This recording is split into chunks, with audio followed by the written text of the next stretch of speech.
All right. Thanks for being here on the Gill Athletics Connections podcast. We bring you coaches from around the world. And today we're going to go to literally one of my favorite places because I did a couple of years growing up here and grew up a huge fan of this school. Let's go to Tallahassee and help me welcome the wise, the wonderful Mr. Doug Reynolds. Doug, how are you, sir?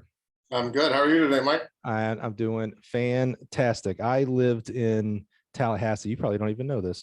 I lived in Tallahassee.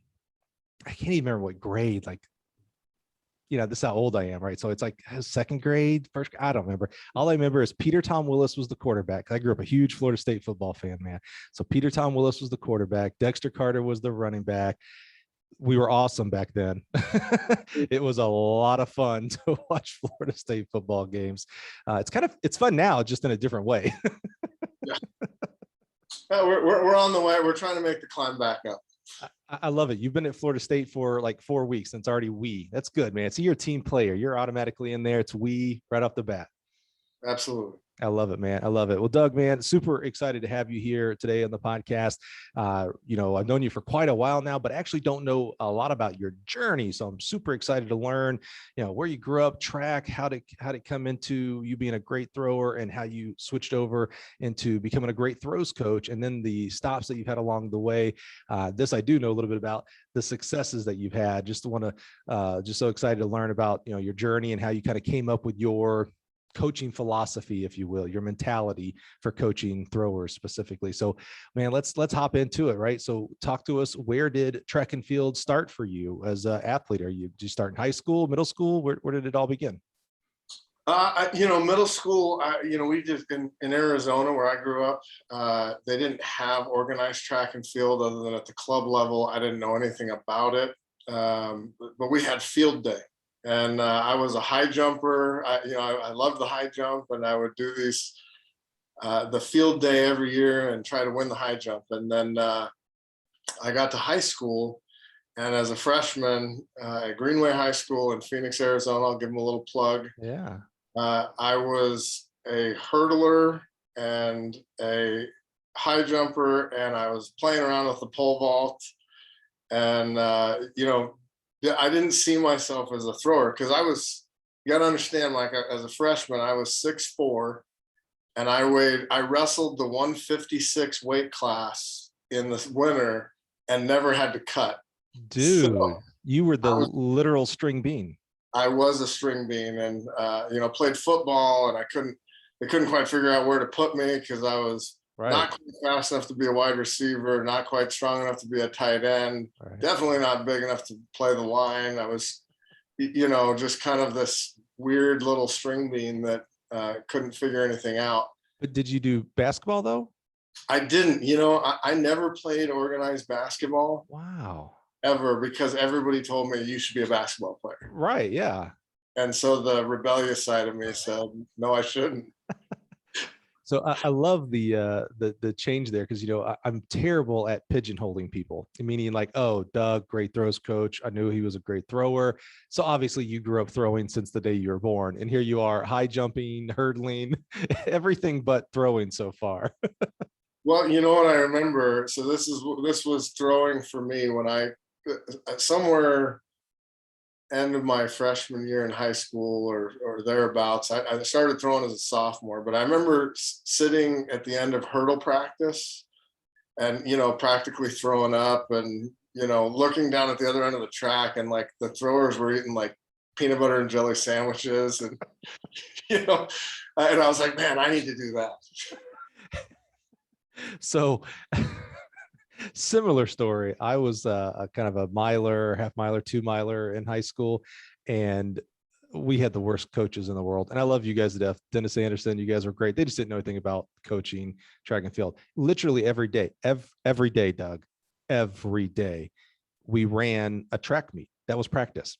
And we ran it in the order of track. So the first thing we would do at practice is a 4x8. So everybody who was on the 4x8 team ran the 4x8. So I ran the 4x8, the 8, the mile, the 2 mile every day. And I looked over one day and was like, man, those sprinters and hurdlers, like they're just doing a 100, a 4x1, and I wasn't fast enough to be the sprinter, but I was like, you know what? We don't have a lot of hurdlers. And that's how I became a hurdler. I was like, hey, coach, can I try out for the hurdles? And luckily he didn't just, I was terrible, of course, but I was not 6'4", I was maybe 5'4" as a freshman, and was just terrible. But now at practice, I didn't have to do the mile and the 2 mile. I just had to do the 110 hurdles and the 300. It was awesome. It was great. The throwers literally did I still remember this. They would do 3 throws super high, 3 throws super flat. And then I guess somehow they're supposed to gauge it up and get right to the right height, man. Yeah. We didn't win very many meets, by the way. I can't imagine why. Yeah. Well, it's coaching matters, I think, is the real lesson there. So you see the throwers eating, throwing, probably not running at all, and you were kind of like, that sounds like more like my style. Yeah, it was. And then, as a sophomore, so the other thing was I was really geared into football, and which, we'll come back to that a little bit later, because I actually went to college playing football. A lot of people don't realize that, but so I was just hitting the weight room like crazy. I realized I had to get bigger. I had to find a position that I could fit into, and so I was, by the time I was a sophomore, I was 220 at 6'4.5". Wait, you were like, you said, so maybe, are you doing some hyperbole here? Because didn't you say a freshman you were roughly 150? Yes. And now you're saying sophomore 220? 220. Now, yeah. I went to school in Alabama, but that math tells me that's about 70 pounds in call it a year to 2 years, depending on what we're talking about. Holy cow, my friend. So you built into a frame. Yes. I started to fill out and started to find my where my niche was. And so obviously I was a little big to hurdle. Sure. I jumped. I actually still high jumped a little bit after that, but I started throwing. We had a guy by the name of Bob Myers, not the Bob Myers, but another Bob Myers, who was coaching the throws and knew enough. I think his daughter was our school record holder or something, and knew enough and got me started. And, I threw, 165 feet in the disc and, 50 something in the shot at my first year, and got third at the state meet. And so that became my thing. And he moved on, and I was really blessed. The head coach at my high school had a former athlete who had thrown for Art Venegas at UCLA. Oh. And was back in town. And so that was my sort of private coach. My last 2 years in high school, we had the counselor as the throws coach for the team. And so obviously our head coach realized that I was beyond his scope of capabilities. And so he found me a coach, and I had this great relationship with a guy named Brian Muir, who was, threw back in the 80s for Art at UCLA, and was a 67-foot 205 guy. He was teammates with John Brenner back in the day. Yeah. Okay. Wow. And so I had this, really fortunate opportunity to work with Brian and end up throwing pretty far. Because back then, now if you are in a situation where maybe you don't have a coach, you can at least get on YouTube and coach too. I mean, there's a lot of resources to at least get something, some fundamentals down, at least see what it's supposed to look like. Back then, like maybe you had a book, maybe you had a VHS tape, maybe. Yeah, VHS, occasionally you could find the reel-to-reel film that had been converted to VHS. Oh, yeah. Because it was hard to even, the cameras were. Oh, yeah, right. Mm-hmm. For VHS. So you were on your own if you didn't have a coach. On your own. You were just making stuff up, essentially. Yeah. Pretty much. Wow, man. So you get, this Art Venegas protege, which, if you're going to have someone from a coaching tree, that's the guy to have right there, right? Art Venegas's tree. Maybe even the athlete that didn't even pay attention to Art very much still knows a whole ton because he was in the Venegas hemisphere, right? So how did that go then, as far as having him as a coach? Before that, you were third in state. How much better did you get?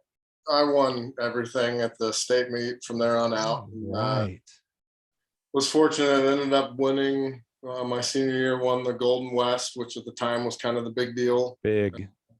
Won the Arcadia meet, Big. pretty much won everything there was. US juniors, my senior year in high school, back when we still threw the men's implement, the 2 kilo. Oh, I didn't know that. Is that right? Yeah. Wow. So back in up until I want to say it was early 2000s when they switched to that 1.75. Yeah, 75. Yeah. Did you have, were you doing this in both discus and shot? And if so, did you have a favorite out of the two? Absolutely. The disc. Yeah. No question. The shot hurt. And I mean, I enjoyed it. I enjoyed my ability to contribute to the team and, compete and be competitive in another event. But yeah, absolutely. The discus has been, and always will be my favorite event. That's God's event. As you have if I'm seeing this right, it's a little fuzzy in the background, a discus over your left shoulder, it looks like. So that makes it appropriate. Well, I'll show you some. Actually, yeah. You can't hardly see it in the sun, but yeah. So I got to be good friends. We can talk about this later, but with Al Order, and was fortunate enough to induct Al into the Kansas Relays Hall of Fame and whatnot. And my wife had a replica discus made and sent it to Al, and so I have this whole shrine to Al Order behind me. That's awesome. You have to send a picture of that to me, man. That's pretty cool. That's awesome. That's awesome. So you're winning everything in sight. You're still playing football. You alluded that you actually went to football for college. So talk to us about, you obviously had a lot of options. So what schools were you looking at, and why did you pick the one that you did? I had a lot of schools I would say I was looking at. I really only took one visit and locked in my recruiting process. A lot of it was, for me, I really wanted to do both. And stepping back into my senior year, I really didn't have a love and a passion for football. I played football because once I found my niche and my athleticism, and I built my strength up, and I kind of morphed my body into what I ended up becoming later. I was very good at football. And so I played because everyone around me told me I should play, and I was the big deal in the town, and or in my little part of the town. Phoenix is a pretty big town. There's a lot of big deals. I thought maybe they just crowned you Mr. Phoenix right then. That was okay. But it was kind of and so I didn't go out for track go out for football my senior year, and I had my coach, Greg Parrish was the winningest, when he retired, was the winningest coach in high school, Arizona high school history. And I had not lost. This is not to say we hadn't lost a game. He suspended some of us at one point, and we lost the game. But in my 3 years prior, coming up through our freshman, JV, and early varsity years, I had never lost a football game at our high school. And my class had not. And so going into my senior year, he came to the house and begged, and, you could be the missing link between us and history, kind of a thing. And so I, got conned into it. And I say that I have the most respect for Greg Parrish. He taught me about life. But so I ended up playing football, and all of a sudden I had, all of these, Coach Robinson from USC, and, all of these coaches I had all this respect and whatnot for, are calling. But they were very honest with me and said, it's football or track, and Arizona said, well, you can do both. You can do both. Dick Tomey sat in my house and said, if you come to the 15 practices of spring football, you can do track in the spring. And once you secure your position with the team, then you won't have to even do the 15 practices. Wow. Hello, Dick. Thank you, man. We need more coaches like that. That's awesome. So did that just, like, it was done? You're like, okay, that's where I'm going. Yeah. And I think, I would tell you that my second choice was Kentucky to do track. I actually really liked John Kennison, who was there at the time and is now at TCU. Love him. I had a real affinity for John. I thought he was awesome. He had worked with Dwight Johnson, who was kind of the previous Arizona stud thrower, before me, and when he was at Florida. And so I was real interested in all these other schools, but that just kind of secured it for me. I had a great relationship with Mike Maynard, who was the throws coach there at the time. Oh, yeah, right. And, just had this really kind of, it just fit. I went down on the recruiting visit. It was far enough away that I didn't have to see my family every weekend, and close enough that when I needed my laundry done, I could get there. I don't know what that distance is, but it's a critical distance. There's the too close and then there's the too far. And it's just, it's that Goldilocks distance. It's just right. That's what you need. So where, as you choose to go to school to Arizona, where are you in your head in regards to a major, a career? Are you thinking anything specifically at that point?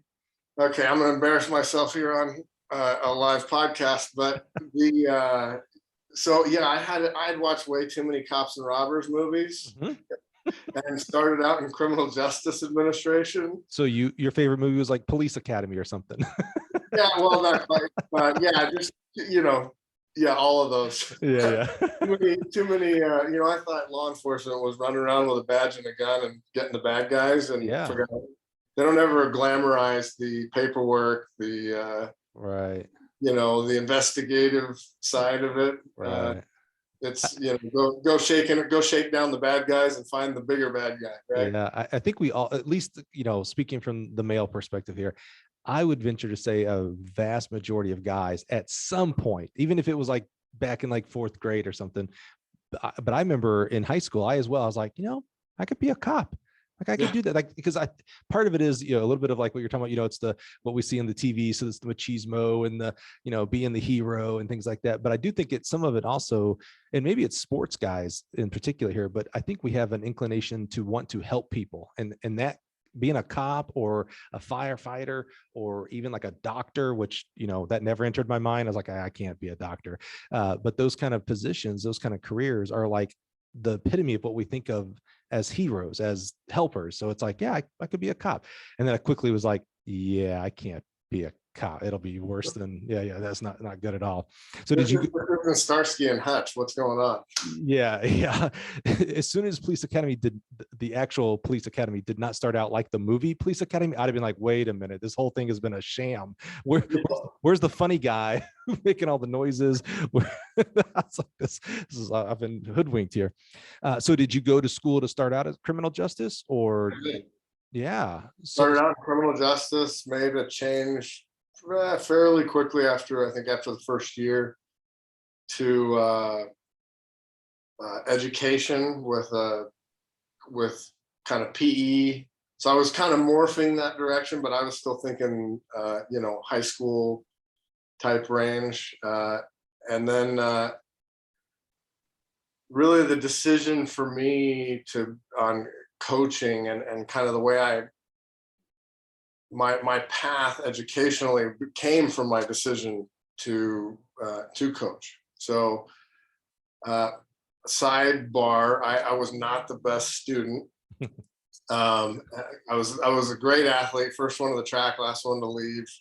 But it was school was something I did to train to be an athlete, but I needed it to be more a higher priority. And so life caught up.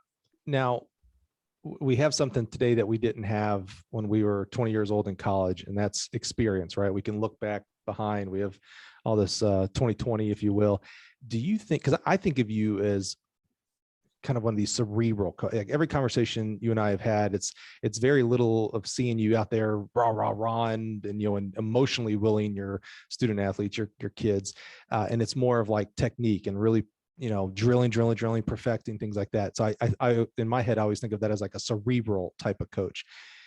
Do you, looking back now, do you think when you say I wasn't a very good student, was that because of, I almost wanted to call it laziness, because I know you can handle that, but really more what's the term? Priority. Like, hey, I am here to be an athlete first. I'll get a degree, but whether I make a 4.0 or 2.0, the paper is the paper. What do you think it more was for you? It's exactly what it was. It was priority. Mm-hmm. I don't know that I could see past the end of my nose. Mm-hmm. And so understanding the long term and, setting myself up for the future. I was just there, living in the moment, and that my priority was sports, and I just didn't have perspective to put my priorities in the right order. Yeah.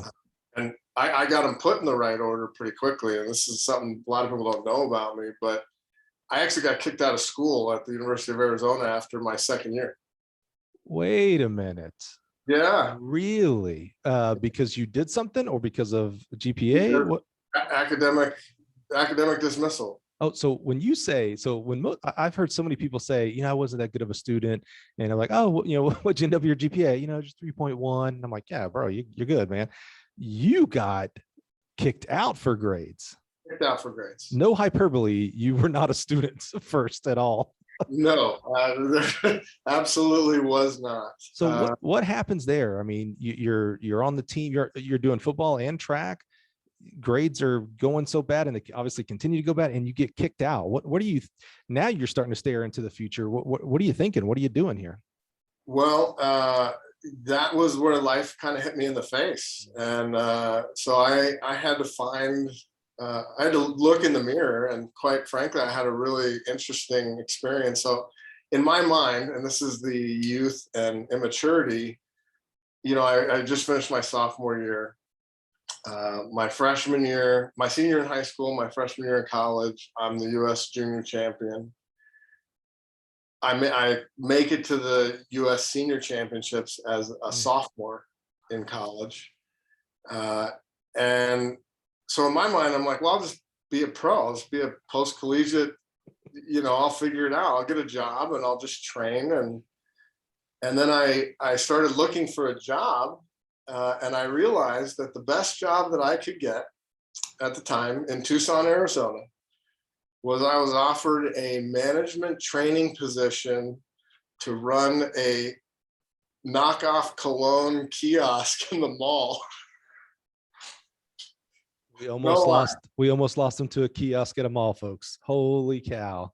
And that was when I realized, okay, I've got to look more at my future. I've got to look at what I do with my education needs to be there to set me up for the future. So what did you do? So I went to a junior college. I went to Mesa Community College in Phoenix. Yeah. Little did I know that they had a coach there who's very only known by the people in the throws community, but a guy named Jay Olson. Okay. Selmer is his real name, but Jay Olson, who had coached guys like Ron Simkew. He was Mike Maynard's coach. I didn't even know this when I went up there. Mike had been my coach. Right. He had Zane Hubbard. A lot of really quality throwers had come through Mesa Community College. And I had no clue. Mike Weeks, I think, who had worked with him. So I showed up at Mesa Community College, brash and brazen, and I said, "Look, I'm the two-time U.S. champ. As junior champ, I need a scholarship." Little did I know, in community college they don't have housing, so they can't give you all you get is a tuition benefit. So I had to go get a job, and I had to work at the GNC and the nightclub on the weekends and make ends meet. And as I got there and I spent time on, I was, again, I don't know how Jay put up with me for the first month, because I thought I was, all that in a bag of chips. And he just sat back and let me make my mistakes. And then eventually I realized this guy knows some things. And he became probably one of the bigger influences and mentors in my life as a coach in my coaching career. So you're talking about showing up brazen and bold, and I need a scholarship.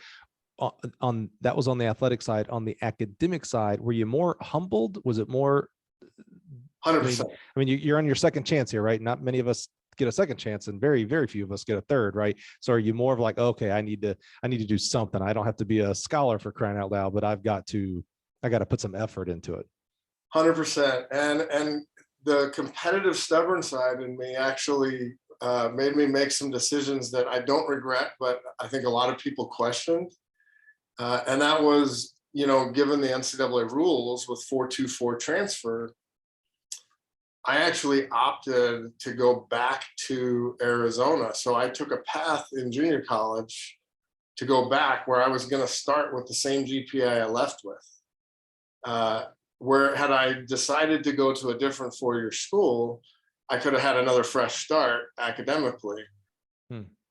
But I was bound and determined to make things right where I started. And so I spent 3 semesters at Mesa Community College, and mid 3-point semesters, and got myself back into school at Arizona through a little bit of leverage and whatnot. They did not want to let me back in. The track coaches wanted me back for sure. Right. Yeah.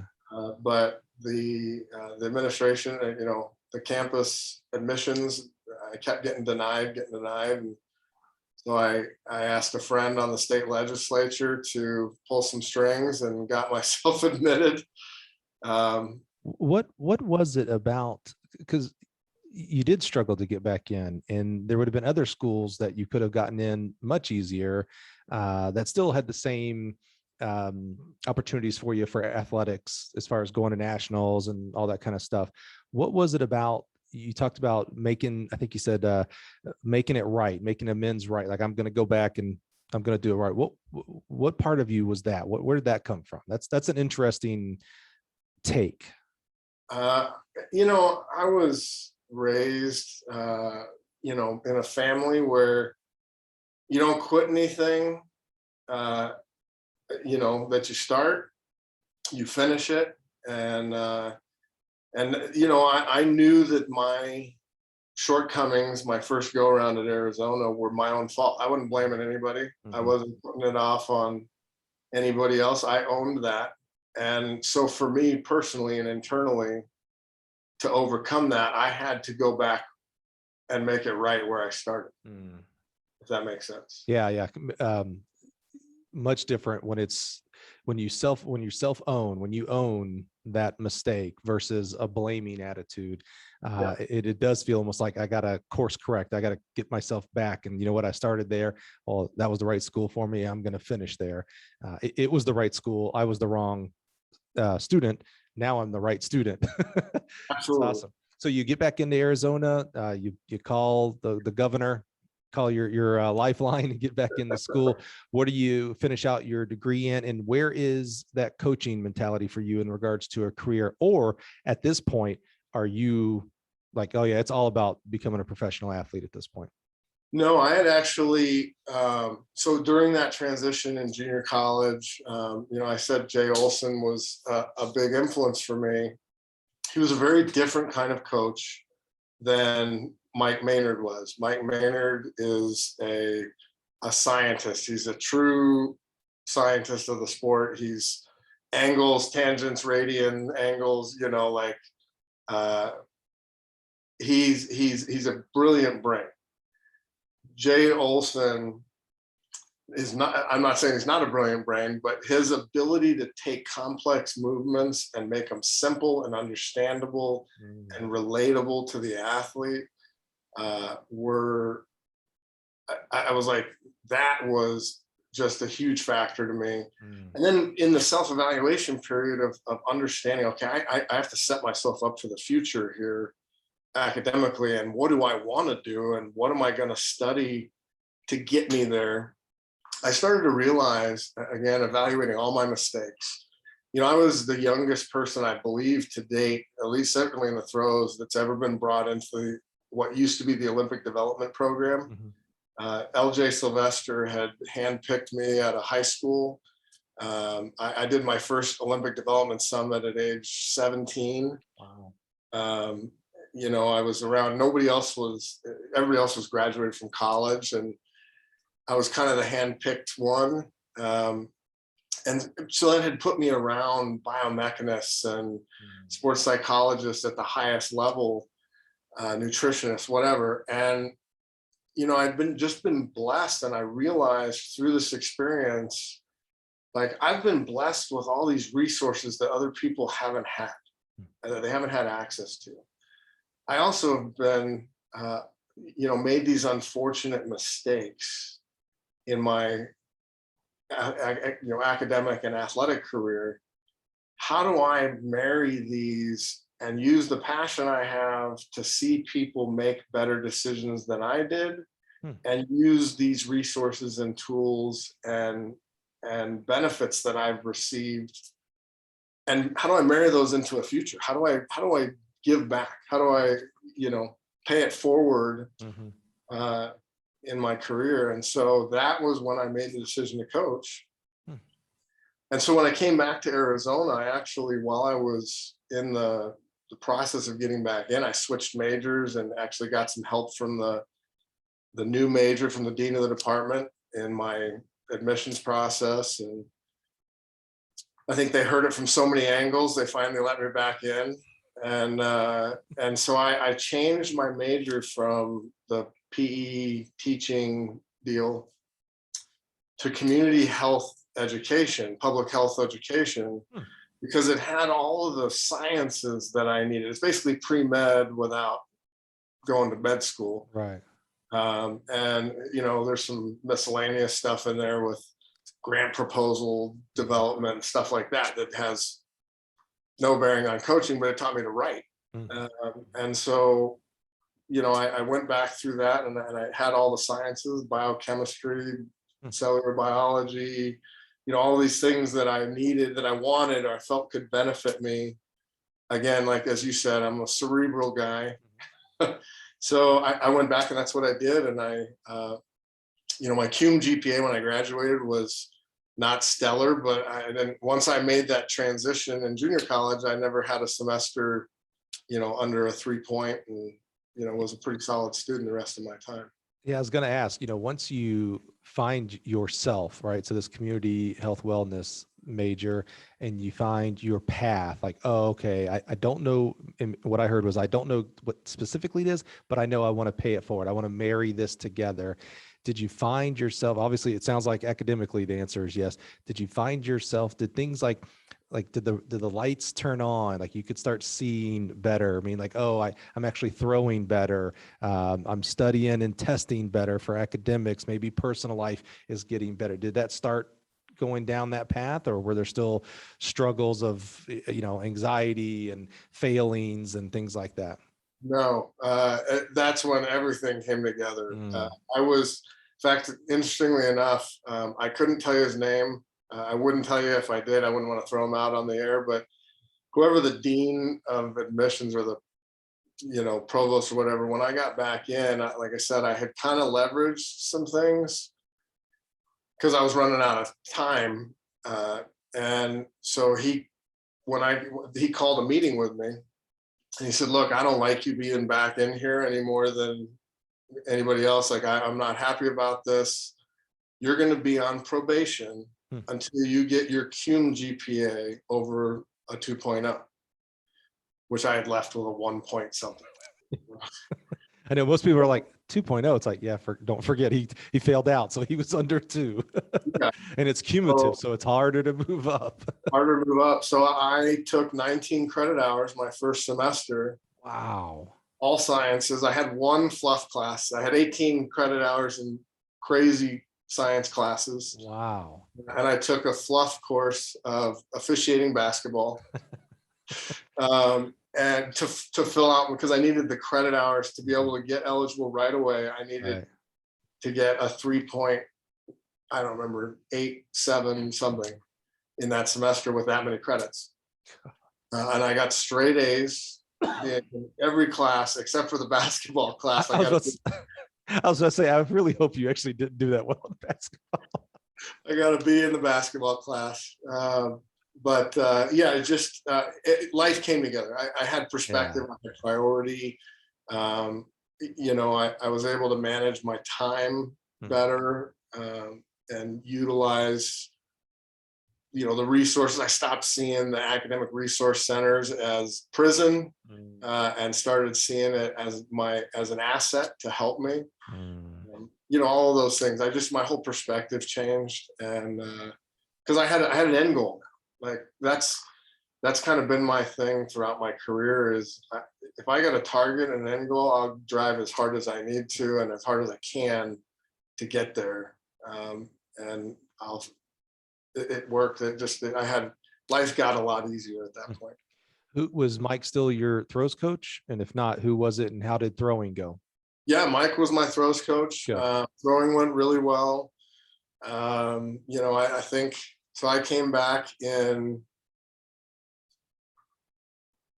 the spring of '97, and I took those 19 credit hours in the spring of '97, and I was fourth at the U.S. Senior Championship, my highest finish at the time. And kind of when I broke into that, if you look back at the history of my event in the discus, there was kind of a cluster of us. There was 5 of us: Andy Bloom, Adam Setliff, John Godina, and Tony Washington, that were kind of separated from the rest of the group.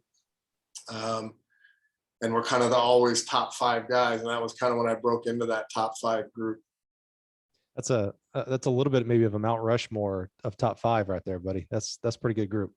They were pretty good. They're in that day, and there's some great ones now. But in that day, that was we had a bit of a lull before that, post 1980s, where in the early 90s, things had you had Cammy, but Cammy had tested positive and whatnot. So it was a good group, really good group of guys. So you have a lot of success in college. You have a direction of where you're going. How did the transition go from after college being post-collegiate, and then, take us through that and where it started going into, okay, now I'm going to become a coach? So I started coaching right out of college. Oh, okay. So when I finished, Greg Kraft, who good friend of mine, love him, had just taken the Arizona State job and tried to get me to come up there with Connie T-Berry and Daryl Anderson and Walt Drenth to come be the throw coach with that group. Name that coaching staff again, though, by the way. Come on, man. Greg Kraft. Greg Kraft. Love him. Walt Drenth. Come on, man. Daryl Anderson. DA, get out of here. Come on, man. Connie T-Berry. Connie, and don't get it twisted. Connie's amazing. I love her. That's a group, man. Holy cow. Well, and you said no for what?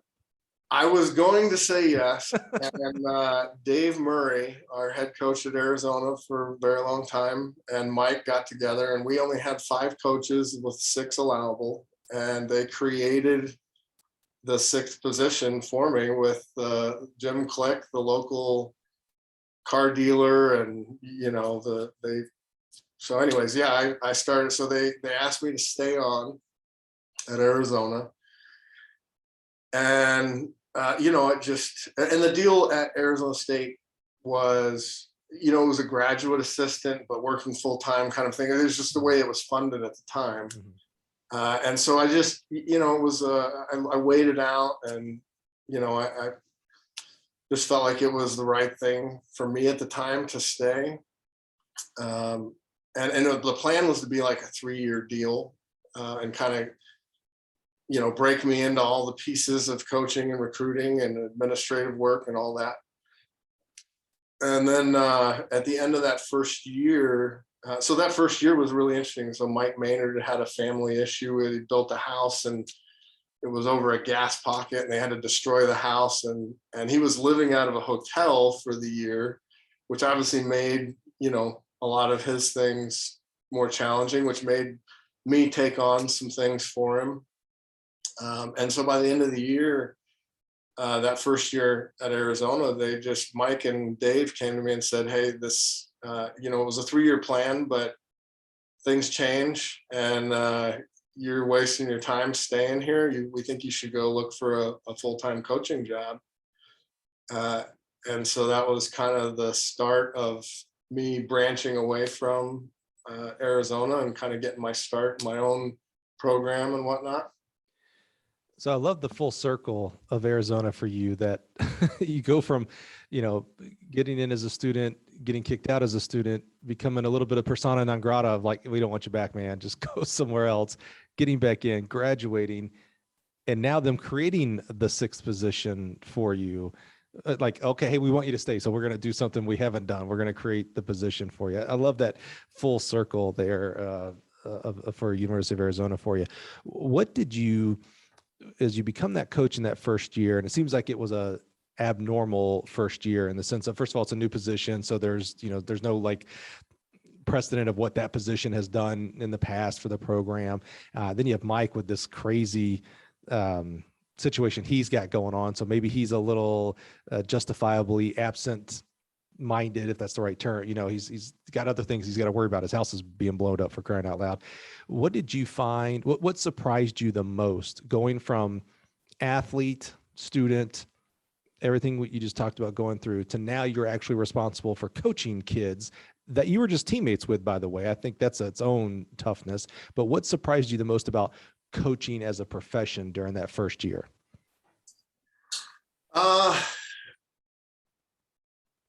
I mean, that there were a lot of things. I think, the biggest thing was displacing myself from the athlete, from me as the athlete. And, I think so many times, and we've all heard this and said this, that athletes don't always make the best coaches because it's, there were certain things that just seemed easy to me, or seemed that this athlete's now struggling with. And so, displacing myself and putting myself in their shoes and trying to meet them where they're at in their development process.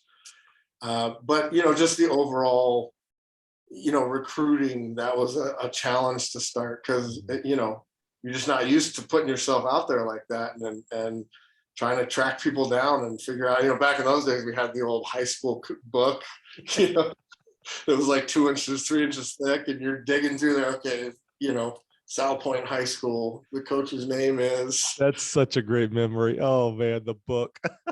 Yeah, and you're calling with calling cards on landlines. That's a great memory. The book is my favorite, because you'd have it, if you had it for a while, you had it earmarked and highlighted, and then you'd get a new book, and you started all over, because it was, new coach. And by the way, the coaches were never accurate. It was never. Hey, Smith High School, is your track coach Doug Reynolds there? Doug hasn't been with us for 4 years. I was like, oh crap. Well, who is it? Dang it. Oh man. Well, that's interesting. We've had other coaches on here who have been athletes and who have coached at their alma mater right out the gate. And it's always interesting. It's like, man, you go from Friday night, you're a member of the team celebrating the conference championship. And then on Monday, you're in the office and you have to coach those kids that you were just hanging out with on Friday night. So it's a tricky disposition that not everybody gets right, I think. Yeah. I had so much respect for Dave Murray and, just the program for sticking with me through all of what I put them through. I look at it that way, as it was, I put them through a lot of headache, because I was not my process, my journey was as hard on them as it was on me.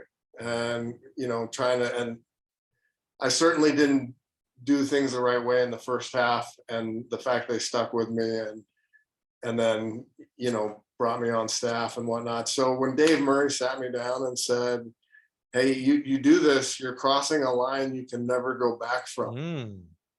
I'll never forget him saying that to me, and I knew it, but then to hear him say it, it was like, okay, the line is in the sand. Like, any hesitancy when he said that? I mean, because he's putting that line down for you. He's letting you know, hey, this is a line that not only can you not, you can't. Like, you do, you're gone. And you're almost in your situation. You're kind of almost going into this, is my words here, going into this, like, you already have 2 strikes against you. Like, hey, Doug, you can't even make a mistake, bro, because of your past. We just have no leniency here with you, right? Any hesitancy at all when he said, you're about to cross a line? You good? You want to cross it? Absolutely. No hesitancy at all.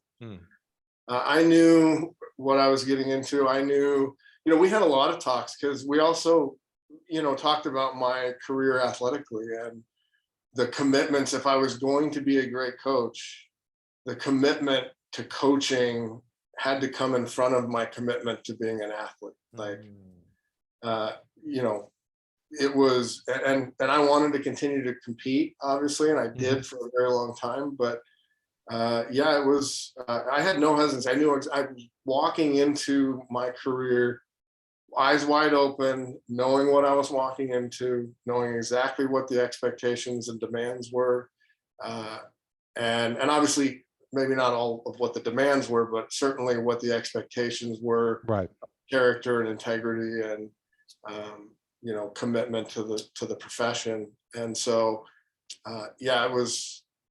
I just happened to be blessed with coaches through my career that allowed me to carve out a little time to keep throwing for several years. But I knew right away, and I had no hesitancy. And it was a little challenging, obviously, coaching, working with people that you had just competed alongside of.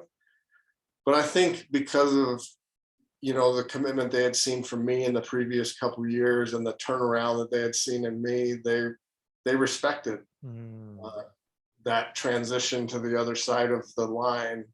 And it was, I didn't have a hard time with it. It was. Yeah, there's a lot of authenticity there, right? It's not like things came to you so easily. We've seen these, and I'm probably gonna describe a TV character telling you how not real this is a lot of times, right? The person who is 4.0, all-American thrower, great relationships, family's perfect, those kind of images, and people like we don't trust because it's like we're all humans. We know something's got to be wrong, and that person's not presenting anything wrong. It's perfect, right? Or with you've come with that chink in your armor of like, oh yeah, you know what? He struggled. Let me tell you how much he struggled academically. So much he had to go figure it out somewhere else and came back, but then overcame that. So there's a lot of authenticity of looking at even Doug, the young coach, the guy who was just my teammate a year or two ago, like, oh, okay, yeah, he struggled, but boy, look where he's gotten. And man, if he can do it, gosh, maybe I can overcome my problem X, Y, or Z. Yeah. I think it was more like, if he can do it, we can all do it. Yeah, that guy, man. That guy can do it. Let me tell you the hill that guy overcame, so he can do it. So what do you do after that first year as a coach? They sat you down and said, hey man, you need to look elsewhere. So I put my name out there. We happened to be, I think the national championship that year happened to be at Boise, Idaho. And they happened to be looking for a throws coach. And so I was not prepared for it. I did not have a suit or any of the things I would normally do. I was there to coach. And, the head coach, Mike Johnson at the time, he called me and said, hey, are you in town? Yeah. Why don't you come interview? And so we sat down on 2 boxes in the weight room during the national championship. And, the rest was history. About, I guess, a week later, he called me and offered me the job, and off I went to Boise State. So this is what I typically would call now you're a real coach. And what I mean by that is you certainly coached at Arizona, but it's your alma mater. It's right there. You didn't Mike was there. Everybody. Yeah. You didn't have to move yet. You didn't have to start transitioning outside of your comfort zone. Not only Arizona, the university, but the state. Now you're going to Boise, Idaho. You've probably never been there. Now you got to learn a whole new school system, kids from a fresh start, etc. So how did it go there at Boise? Can we take a 2-minute break? Absolutely. Yeah. I'll hit you back up on that. Yep. Go ahead. And we'll continue from right there. I do what I do, man. I'll just fill my dead air. Everybody's listening right now and they're just disappointed. They're like, where did Doug go? That's why I came to the podcast today. But I do love, as we're continuing on here with Doug's journey, I love that. I like that it didn't come easy for Doug. I hate to say it that way, but when we overcome things, we become stronger. And in the profession of coaching track and field, where we're helping young men and women, young people grow up through this world, it's good to have a strength to like give that example of that third party story, right? Of, hey, little Johnny, little Jane, I know you're struggling in chemistry or math or English. Let me tell you a story of how like that all did not come to me either, and how I was able to overcome. And sometimes, because with coaches, we as an athlete will give them a hero complex, a hero status for our coaches. So sometimes we look at our coach and they can do no wrong. They're Superman and Superwoman. And like I talked about earlier with Doug, we love more, we love better, we respect more when we see that Superman also has a human side, that he has a kryptonite, right? So Doug has this ability now, because of what he's overcome as a 18 to 22-year-old, to be able to help his athletes who are struggling, who think of Doug as this amazing super person, was great thrower, great coach, coached all these great places, that he also struggled but overcame. And that allows the athletes to see that, the hero has kryptonite, but yet still is the hero. That's really fascinating. So I'm super excited to continue here in this journey. All right, Doug, where are we? We just joined Boise State. So how's it going there at Boise State? So I got up there. I had a guy named Jared Rome, who. Oh, I love Jared. Yeah, and another teammate. We had several kids there, and they were transitioning from a situation where, well, first off, Mike Johnson had only been there a year. He had replaced Ed Jacoby, a Hall of Fame. Oh yeah. I mean, amazing coach. Mm-hmm. And there was just a transition of staff, and the throws coach had been a part-time guy, really good guy named Frank Rome. Incredible, had done some incredible high school coaching and whatnot, had been part-time with Boise State for quite a while. But anyhow, so they were transitioning to a full-time position. And so that was it was interesting, because the strength coaching had been done separately. It was kind of piecemealed together prior to that. And so I was kind of the first person that came in and said, okay, I'm taking control over everything. I was also handed the multis, which was interesting for me. I think I started with 22, and by the end of the first week, I had 3. And by the end of the second week, I had 1. And I just sent them to wherever their better specialties were, because, if I was going to have to do something I really wasn't skilled at, I was going to, do it with kids that I thought were really, really tough. And yeah. So anyhow. Well, that actually leads me a question real quick. So you were, you're known as a, really, really good discus thrower. You are more than capable shot putter. Did you do hammer and/or jab at all in college? I just tinkering around with it. I mean, right. Mike Maynard would tell you I probably, I want to say I might have I threw around 64 in the jab, 64 meters in the jab, and like a little over 60 in the hammer. But, I was that guy that was just athletic enough that if you found the right ball to meet my rhythm, rather than me finding the rhythm of the ball, like I could throw the heck out of a 6K. With a 6K, I'm dragging the crap out of it. So how did you, as you're going to Boise specifically here, you've got to coach all 4. I mean, beyond adding multis into the whole mix, I mean, throws coaching is super unique, right? All 4 events are, I'll venture to say, radically different. I mean, they all have their radical differences to them, but in throws coaches, you're expected to coach them all, right? So how did you start learning to, obviously discus, maybe, I shouldn't say obviously, but maybe in discus, you had a lot more pre-natural coaching because of your own athletic background, shot put included, but this hammer and javelin, you've been tinkering with. So how do you actually help a guy get good at that? Sure. Well, I mean, obviously I'm a guy who likes to listen and ask questions and pick people's brains. And, and I had been not only working with Mike, for many years. And like I said, I was the first guy at the track and the last guy to leave. So I'm sitting over at hammer practice listening, and I'm, sitting at javelin practice, even as an athlete. And then as I took on roles in coaching at Arizona, there was a lot of times when I was filling in, working with the javelin throwers, working with the hammer throwers. And so just, looking at the programming, understanding the why, that's one of the things that I can always tell who's going to be a great coach as an athlete, because they want to know what the why is. And then they understand how the why can become interchangeable in the details, if that makes sense. Because you're still accomplishing the same why, but you can do it different ways. So it was, I think I had that background. Obviously, I'd been around Olympic development. We had done a lot of like combined summit meetings. And so I was around Judd Logan and Lance Steele and, Tom Putskis and, go down the list, Duncan Atwood, all these guys, and picking their brains and just saying, tell me what you think about with this. Talk to me about what you do with training with this.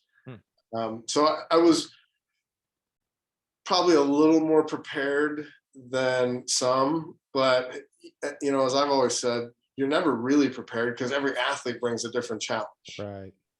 So you were kind of doing informal coaching education, if you will, from the get-go. Even as a undergrad, you're paying attention to hammer, even though you weren't a hammer thrower. It was still just like, I just want to see what's going on, how it's what you guys do on this side of the ring, if you will. Oh yeah, I'm a nut job, Mike. I'm paying attention to the distance runners. You've proven that so far, Doug. It's all good. You have to say that out loud. I'm paying attention to the distance runners. I want to know what Abdi Abdirahman was doing in training. I wanted to know what at the time Saki Middleton or some of the guys we had in the sprints and jumps and whatnot. Like I want to know what these guys are doing. Because to me, movement and training development and strength and power development they're fluid and they're interchangeable. Like there's so many commonalities. Obviously the specifics of the techniques are different, but I want to know the why. I want to understand what generates what. So how is it going? How did it go through your time at Boise State, and what was it like coaching someone as special as Jared Rome? I got to know him late in his career, and my relationship with him is he was the gentle giant, man. I mean, just huge, amazing guy. I still remember the first time he shook my hand. Just big old paws, and but what a nice guy. I mean, one of the nicest guys in the world. And then as he transitioned to Ironwood, he and I would work together. I mean, just a great person that was taken from us way too early. What was it like that time that you had at Boise State, and maybe specifically with Jared? It was awesome. I didn't know what I had as far as a talent and who he was, and and I continued to work with Jared on throughout his career on different things, but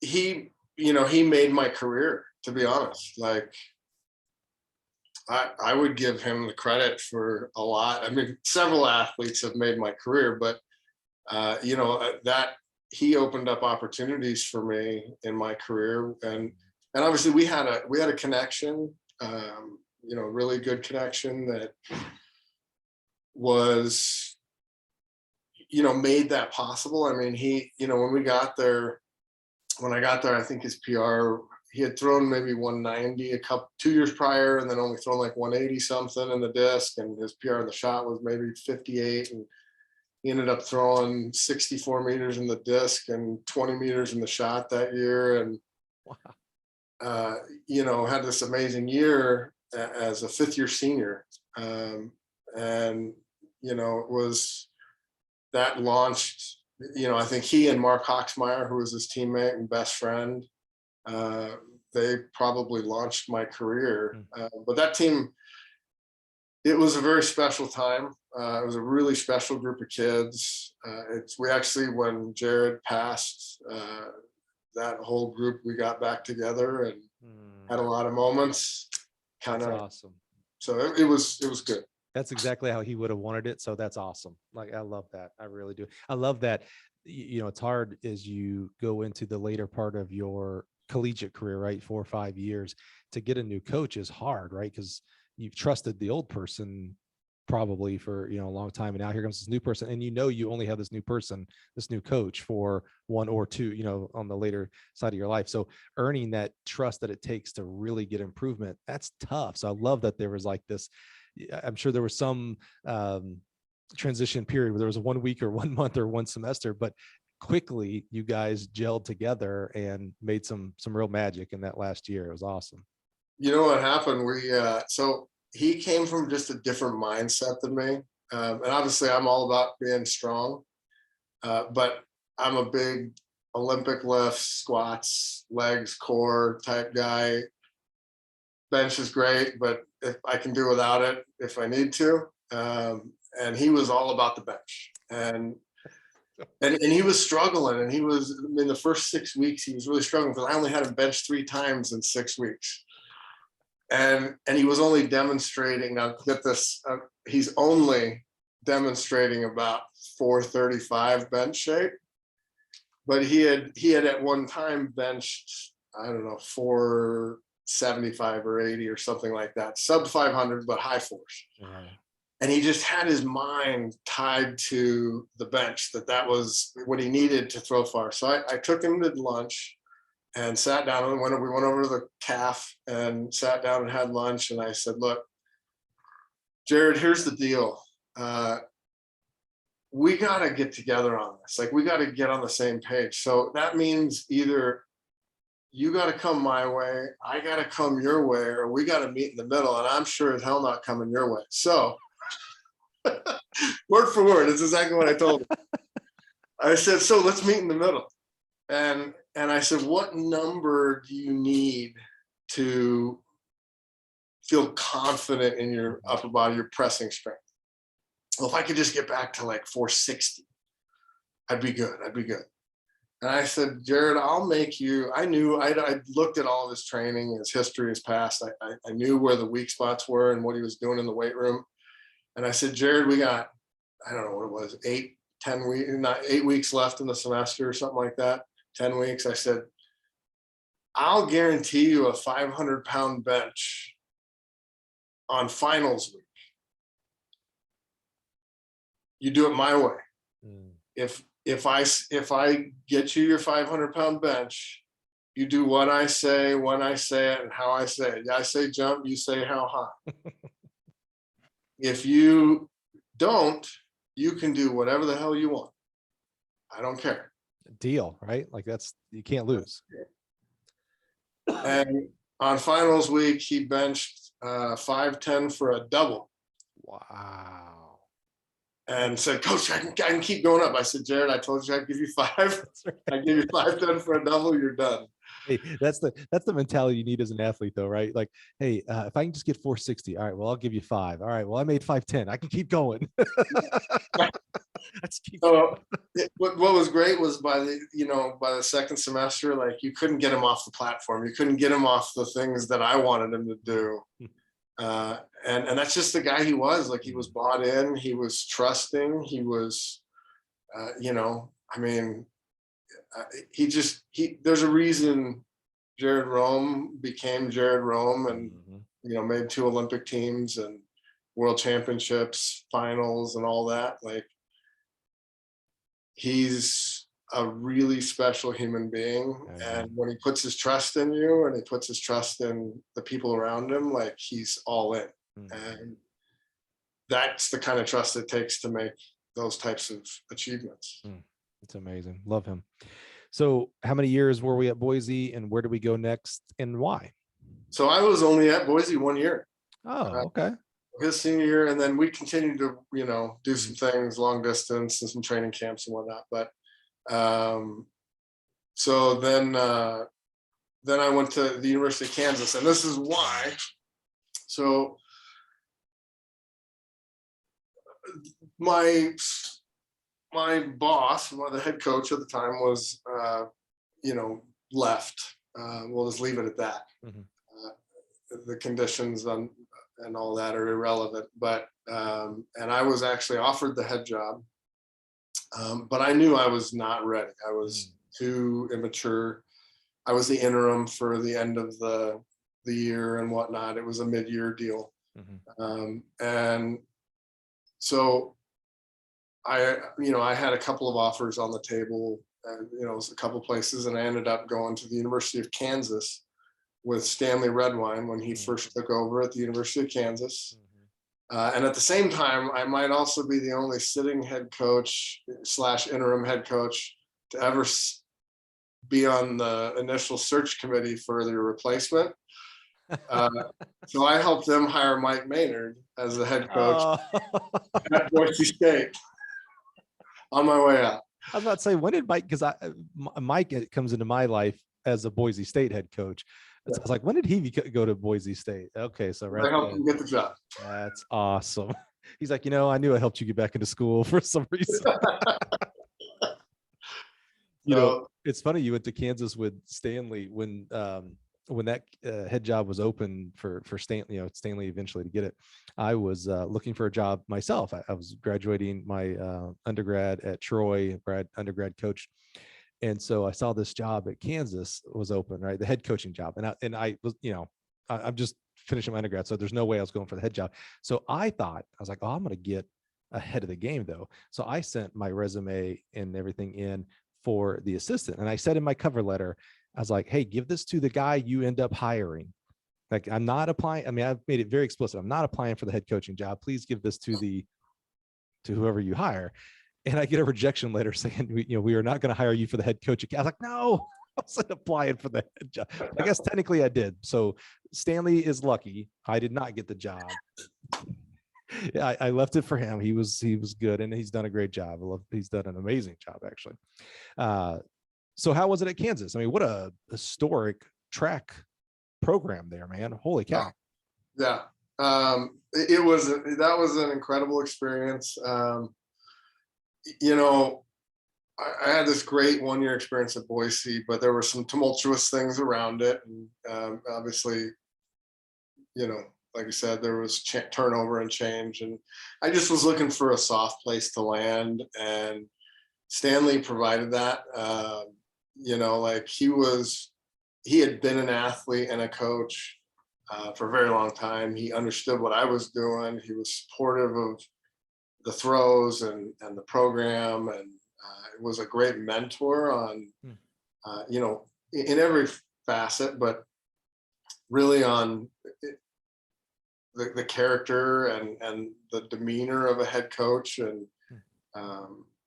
he just was awesome. He was the head coach, one of the head coaches that every assistant wants to work for. He was offered another job at one point, and he came back. We didn't even know he was interviewing, and he came back and he said, I've been offered this job, but I've told him I don't go unless every one of you goes with me. Wow. Do you want to go? Like, he was just that guy. He was loyal. He was, and I still consider him a really good friend. And his wife, Jackie, is awesome. One of my favorite people. And so it was a great experience. I worked alongside some incredible coaches, and Mylan Donnelly. Yeah. It was Doug Clark, Tom Hayes. I helped get Tom Hayes hired there, right? A year or so before I left, maybe 2. But it was an incredible experience. Got the opportunity to coach Scott Russell, who was the next guy that made my career. Yeah. Now that's a unique guy, right? Because, javelin and hammer throw, and probably all the throws, but he was super good at 2 of them that were very incompatible. Yeah, he was. He actually at the time broke the collegiate record in the weight throw. And was NCAA. I think he's still the only guy ever to win the NCAA in the weight throw and the javelin. Yeah, I would say completely incompatible, especially weight throw. Not even the hammer, the weight throw and the javelin. He was a good hammer thrower, but we just didn't train it when we got to outdoor season. We would train in the fall to get ready for the weight. And then when javelin season hit, my first year with him, he made the world championships, and through 3 Canadian records at the world championships. Yeah, I remember that. That's right. Yeah. So the jav was kind of his go-to. It always had been, and so we just didn't focus on it much. And I think he was ranked like 5th his senior year going into the NCAA in the hammer, and I didn't throw him in it because we were in Baton Rouge, and he had had some other experiences in heat where he didn't handle it well and whatnot. And so I said, I'm not going to tire him out Hmm. before we go into the NCAA championship. It was I think the hammer was the day before the javelin or something. And Mm-hmm. so I didn't even compete him in it. And we just said, I want you to walk away with a title. Hmm. That's Nobody's awesome. ever done the weight and jav. So Yeah, man. championship. I don't know if anybody will even try. That's a tough combo right there. That's like, I mean, that would be closer like on the track. That'd be like being the high jump 10K champ. Right. Like, I mean, they are just not compatible and they don't even, the only thing that makes them close is like, oh, their throws. That's it. I Right. mean, that's the only thing that has their commonality into them. That's amazing. So you gotta, because this will play into a future stop here that we get to in your journey. You got a taste of being the head coach, of being the buck stops here guy, right? Not just an Right. assistant coach. As you go to Kansas and you're on the staff of this incredible head coach, right, with Stanley Redwine, who had been a head coach, right? I think he was the head coach at Tulsa before he came up, right? So he had head coaching experience as he now really blossoms as a head coach at the University of Kansas. You got that taste. Are you at all thinking about your development as a future head coach while you're at Kansas at this point? Or is it still like, no, I'm going to be the greatest throws coach that I'm supposed to be? Yeah, I was totally focused on the throws coach side. I did not, I don't think I had any ambition even at that point to be a head coach. And you had said Stanley was a great head coach to be under, like to be on his staff. As you, again, part of that, hindsight's 2020, looking back on that perspective, what do you think what was it about Stanley? You mentioned some things like loyalty, etc. What was it? Is it style, his hands off or hands on style? What was it that made him such a great, I mean, your face lit up when you talked about being under Stanley's and Stanley's staff. So there had to be some like just memories of like, oh man, this is like, if I ever do become a head coach, I want this sentiment. Yeah, I thought his openness with the staff, like, there was no backdoor meetings for recruiting money, or there was, it was very on the table up front. Everybody's talking. He really encouraged an environment of open communication, and he was very supportive. He never took the position of, unless he was forced to, of being, I'm a head coach, you're assistant coach, or I'm head coach, you're athletes. He kind of was in the trenches with you, if that makes sense. And obviously the buck stops on his desk, but he wanted to empower you to be the very best version of you could be, the very best coach you could be, for me, still competing as an athlete at that time, to be the very best athlete. I remember one of the AD came down one day I had kind of a set 2-hour training block for me. And, he came down looking for me, and Stanley looked at him and said, he'll be back at noon. Like, he just always was looking out for you and wanted to create the best and empower you to be the best version of you and create the best environment for you. So he was always looking out for you. Did that help beget the return service there of like, hey, I want to always do my best for him? Oh, 100%. 100%. I love the guy. I still love the guy. He's you can't work for Stanley. It's hard to be, you can't get mad at Stanley. Like, he's like that guy you just can't ever get mad at. He's just the nicest guy on earth. He lets you know exactly where the boundaries are and what is expected of you in the position, but he's also your best friend and going to support you. So I have so much respect for Stanley.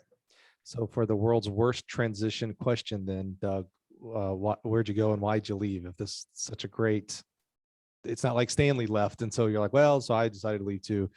You left Stanley. You broke his heart. I'm speaking for Stanley on that. I did.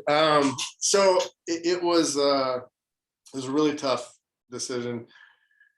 I had a really good group at the time. I had, Scott Russell still training with me. I had Sheldon Battle, had just thrown right at 69 feet in the shot and was a 3-event national qualifier All-American in the disc and shot. And You know, we had Abby Emzik and all these different, we had so much talent in that group. And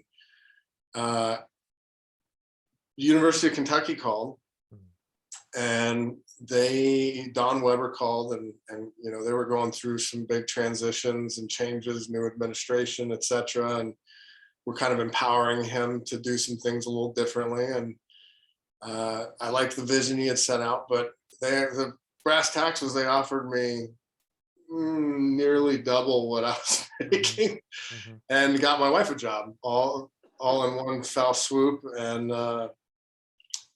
it was hard. And of course, the SEC is an attractive conference. The Big 12 is too, but it just was.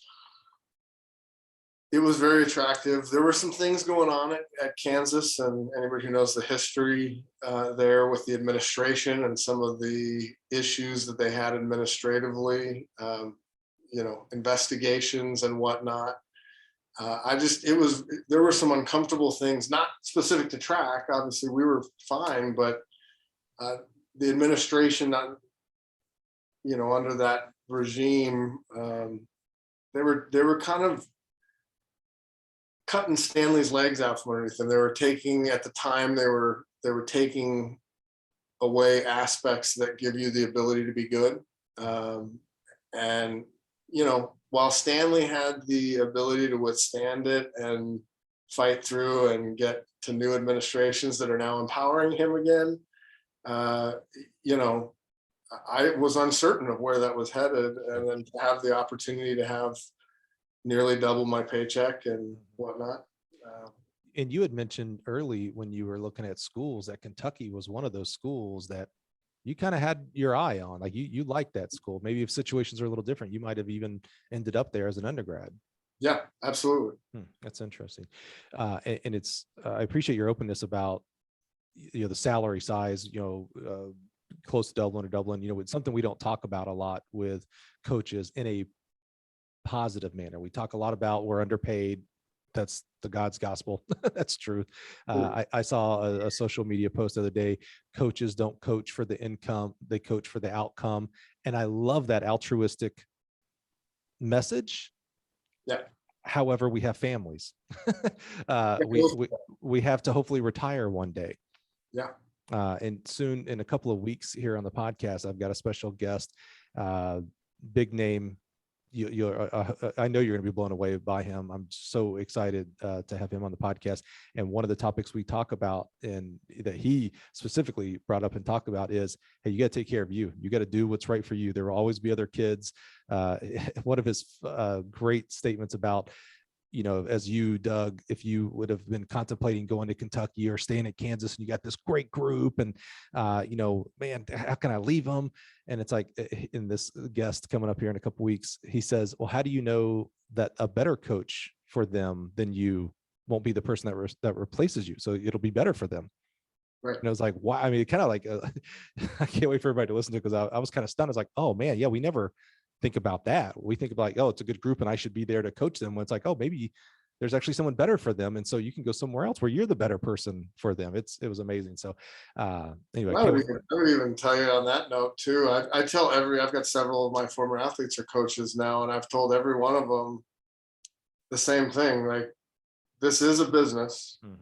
As much as it's built around relationships, it is a business. And if you're doing your job well, your cupboard should never be empty.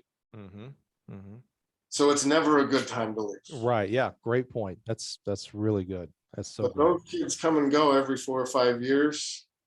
Your wife and kids are there for a lifetime. That's it, and man. You're going to do what's right for them. I haven't talked about this in a while on the podcast, but you know, I got real big into, excuse me, studying selfless and selfish. And we tend to think of it as a teeter-totter, right? Far extreme selfish, far extreme selfless. And, you know, I would hope most everybody would say, coaches, wow, how selfless are you? You take care of other people's kids. And I'm not sure on the high school side. I'm sure it does ring true on the high school side, but definitely on the college side, you're, air quotes here, available 24/7. I mean, you know, you're away on every weekend, you're recruiting, coaching every weekend, you're practicing you're in the office early, you're practicing until 8, you're recruiting phone calls until 8, 9, 10 o'clock at night. Wow. Selfless, buddy. Holy cow, give you the Nobel Peace Prize, right? However, if that's actually how you're implementing your career here, how you're actually doing coaching, and if you are married, and specifically if you're married and have children, you're taking away from them. You're actually being selfish because you're doing things for you and your career, for the kids and for other people's kids, but your children are missing out on you as a dad or a mom figure for them. So it's real tricky here. We don't want to be 100% selfless, because that means you're actually very high side selfish. It's kind of 51-49, man. You got to do your job, you got to do your career, you got to do what's right for your athletes. But you're a mom, a dad, a husband, a wife, a brother, a sister, a son, a daughter. You have other roles. You bet. This may be hard to hear sometimes. That's more important than the role as a coach. No question. That hurts, right? Because some people right now, if I said, hey, name your top 5 roles, like just on the piece of paper, top 5 roles of who you are, what's your roles, and in order, by the way, boy, yeah, I tell you what, if I talk to a lot of track coaches, number 1 role is going to be coach. Mm-hmm. And then maybe husband, wife, dad, mom, brother, son, we got to look at those priorities, right? So I love that. As much as you loved working in Stanley's staff and the University of Kansas, beautiful. I mean, come on, Lawrence, Kansas is great. The campus of Kansas is amazing. It's even better now since you left, because they have a great track. It's way the heck out there, but it's awesome. Love that facility. But it was like, hey, here's a chance for me to help my family even more. I can make more money for them for my future retirement. My wife gets a job as well. Do you have children at this point? We did not have kids at that point. Yeah, but it's coming, right? So, yeah. I actually met my wife there at Kansas, and we had gotten married on Rimrock Farm. And wow. So I was taking her away from home, but it was definitely the right situation for all of us. Dude, so Kansas does have a big place in your heart. Huge place in my heart. I mean, you owe your wife to it. Yes. And Bob Timmons and people like that were just such big mentors in my life. Yeah. So yeah, Kansas is a big. I've got a lot of heartstrings still in Kansas. Sure, rightfully so. So you go. I don't really want to go back to the winters, but I have a lot of heartstrings. That's true. It's very true. So you go to Kentucky. How is it at Kentucky? You get into the SEC, the bloodbath that is. I was telling a friend of mine, I won't say who it was, but we were talking about the SEC, and I was like, man. We were talking about this Texas-Oklahoma thing going to the SEC. And I said, that meet's going to suck. And he was like, why? I go, dude, I was in the SEC before Missouri and A&M, and it was terrible. Like, it's just a tough meet. I mean, it's the quote unquote meat grinder. I go, when they added Missouri and Texas A&M, that's impossible. And now you're going to add Texas and Oklahoma. Like, just skip the meet and go straight to regionals and nationals, man. I don't want to deal with the SEC, man. Holy cow. So how was it? How was your experience going into the SEC, specifically at Kansas or at Kentucky? Well, I remember my first meet watching 46-0 something in the quarter, sitting in the stands instead of being in the final. And I realized, okay, this is murderer's row. Uh-oh.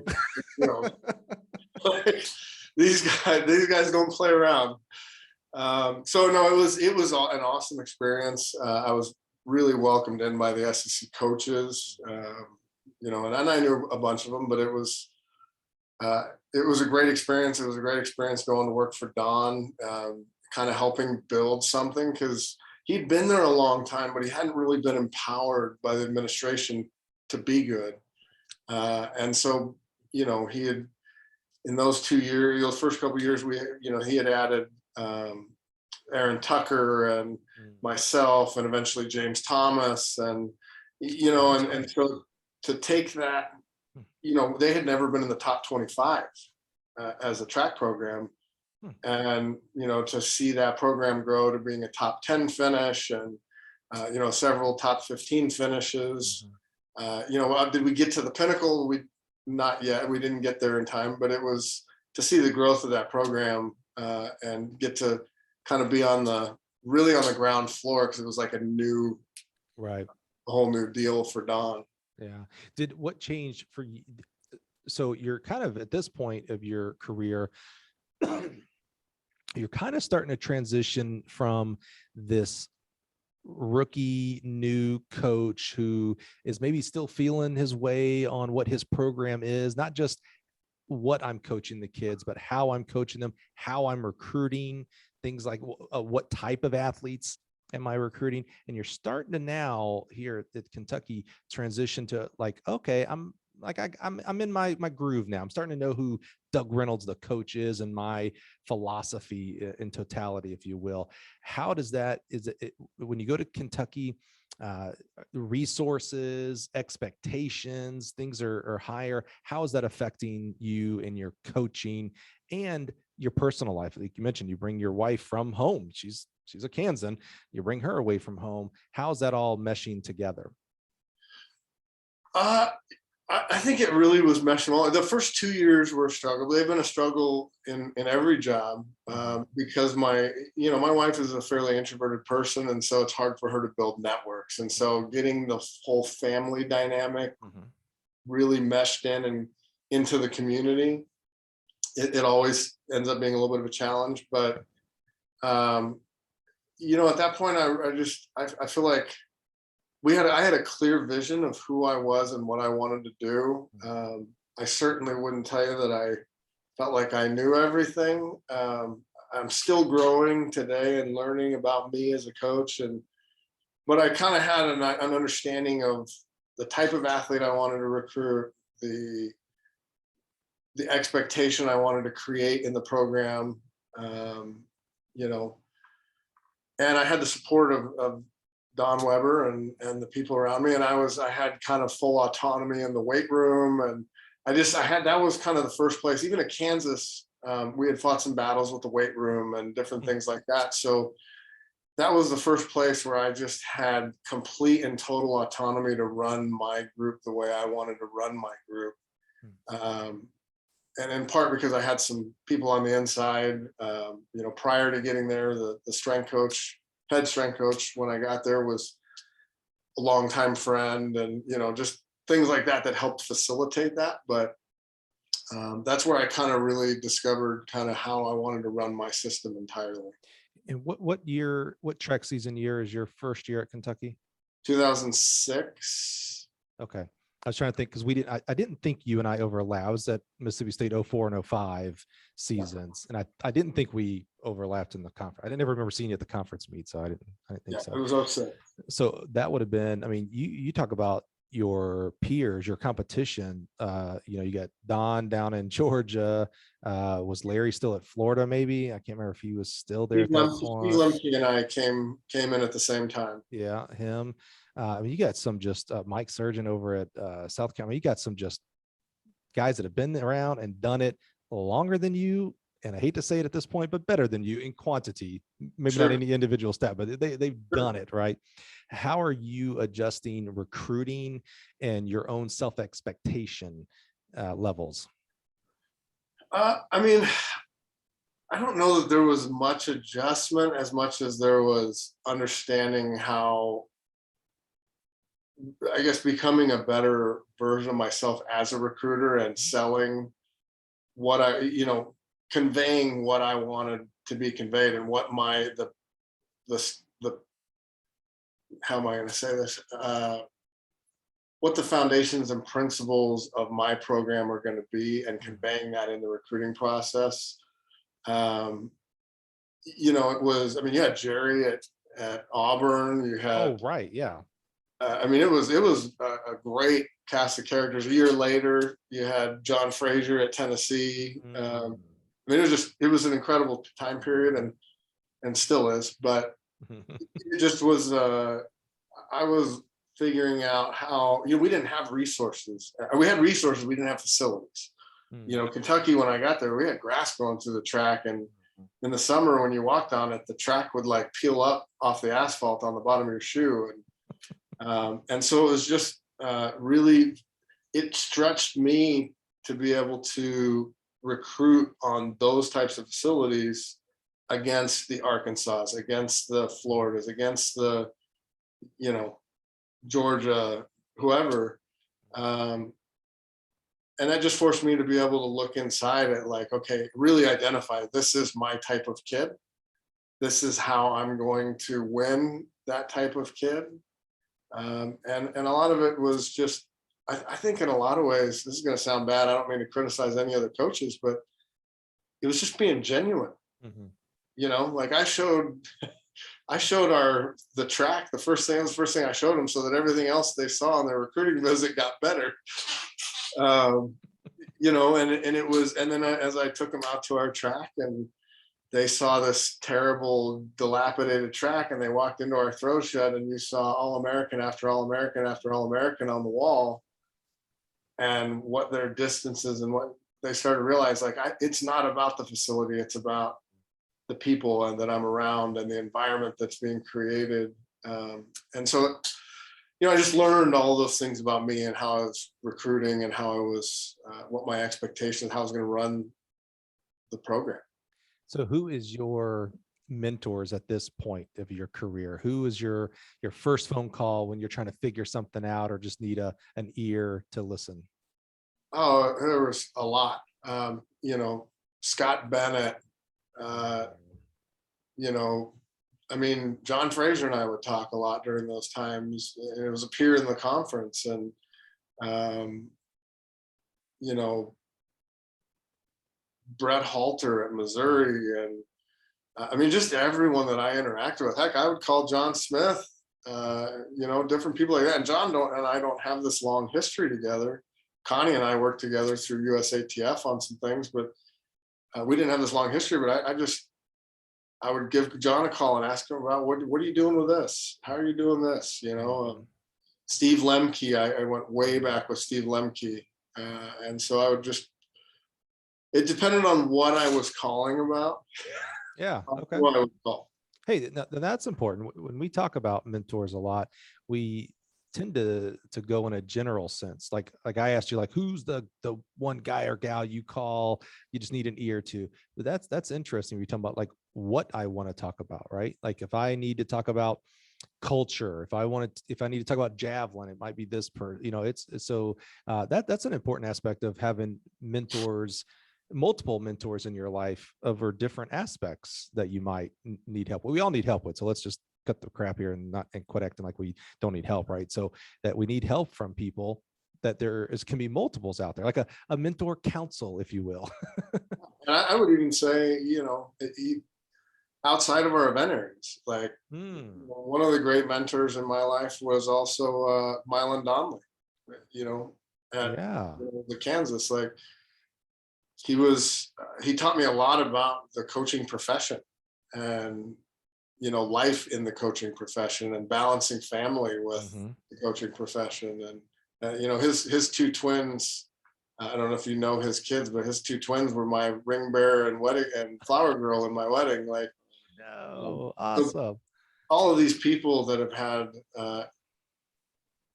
I feel like if you're ever stopped learning and ever stopped asking, that's when you should quit the business. Roy Williams, that's another one. Roy Williams, when I was at Kansas, was a huge, is that right, influence. And it was, some of it was firsthand and some of it was just watching his, you know, he and I co-recruited on some people and got to know each other fairly well through some of that. But just watching, you know, who he was and how he interacted with people and how he interacted with the public and with the administration. And I mean, I think every coach in any sport could learn from Roy Williams. You know, that's interesting. You've heard the statement, if you think you kind of made a similar statement here. If you find yourself as the smartest person in the room, you're in the wrong room. Like that's not a good thing, right? So if you think you've stopped learning, so if you think you've summited the mountain, it's time to stop then. Just, okay, fine, you win whatever game you're playing, be done then, right? Yeah. So maybe the same thing could be said, because like when you're talking about people outside of your event group, like this may be terrible, I immediately thought of the USTF-CCCA coaches convention. And I see throws coaches, and I see sprint coaches, and I see distance coach, you know, they're all grouped together. I'll see a little bit of the intermingling as well, but I don't see that as the number one. I don't see like, oh man, there's that throws coach talking to that distance coach, and there's a sprint coach in there. Like I see them clicked together, if you will. So I like that. Like, get out of your comfort zone of only talking to throws coaches here, specifically with your discipline here, Doug, that there are things to learn from others. And it probably isn't necessarily going to be programmatic, like how to make an athlete better, but it may be cultural. It may be time management of how you're doing things in the office. It may be recruiting aspects, but there is something to learn from other people outside of your discipline. Sure, absolutely. That's interesting. What did you mentioned Roy Williams, which, while he may not be a track coach, come on, again, there's the Mount Rushmore of coaches in general. Roy is going to be in discussion for it. What are some things, that guy has built a culture like no one's business in basketball, specifically at Kansas. What did you learn from him? You mentioned not just like directly, talking with him, but also like kind of just observing what he did with his program. What are some things that you learned from him?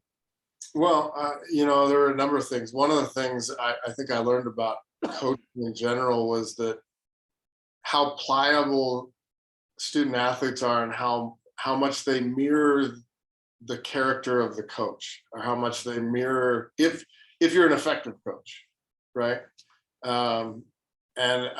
He was the epitome of character in class, in all instances. Like, never once saw a guy in private or in public not be the most respectful, interested human in the room. So I tell the story, when I had Scott throwing the weight, and throwing 80 feet, first person to throw 80 feet with a legitimate length and all that.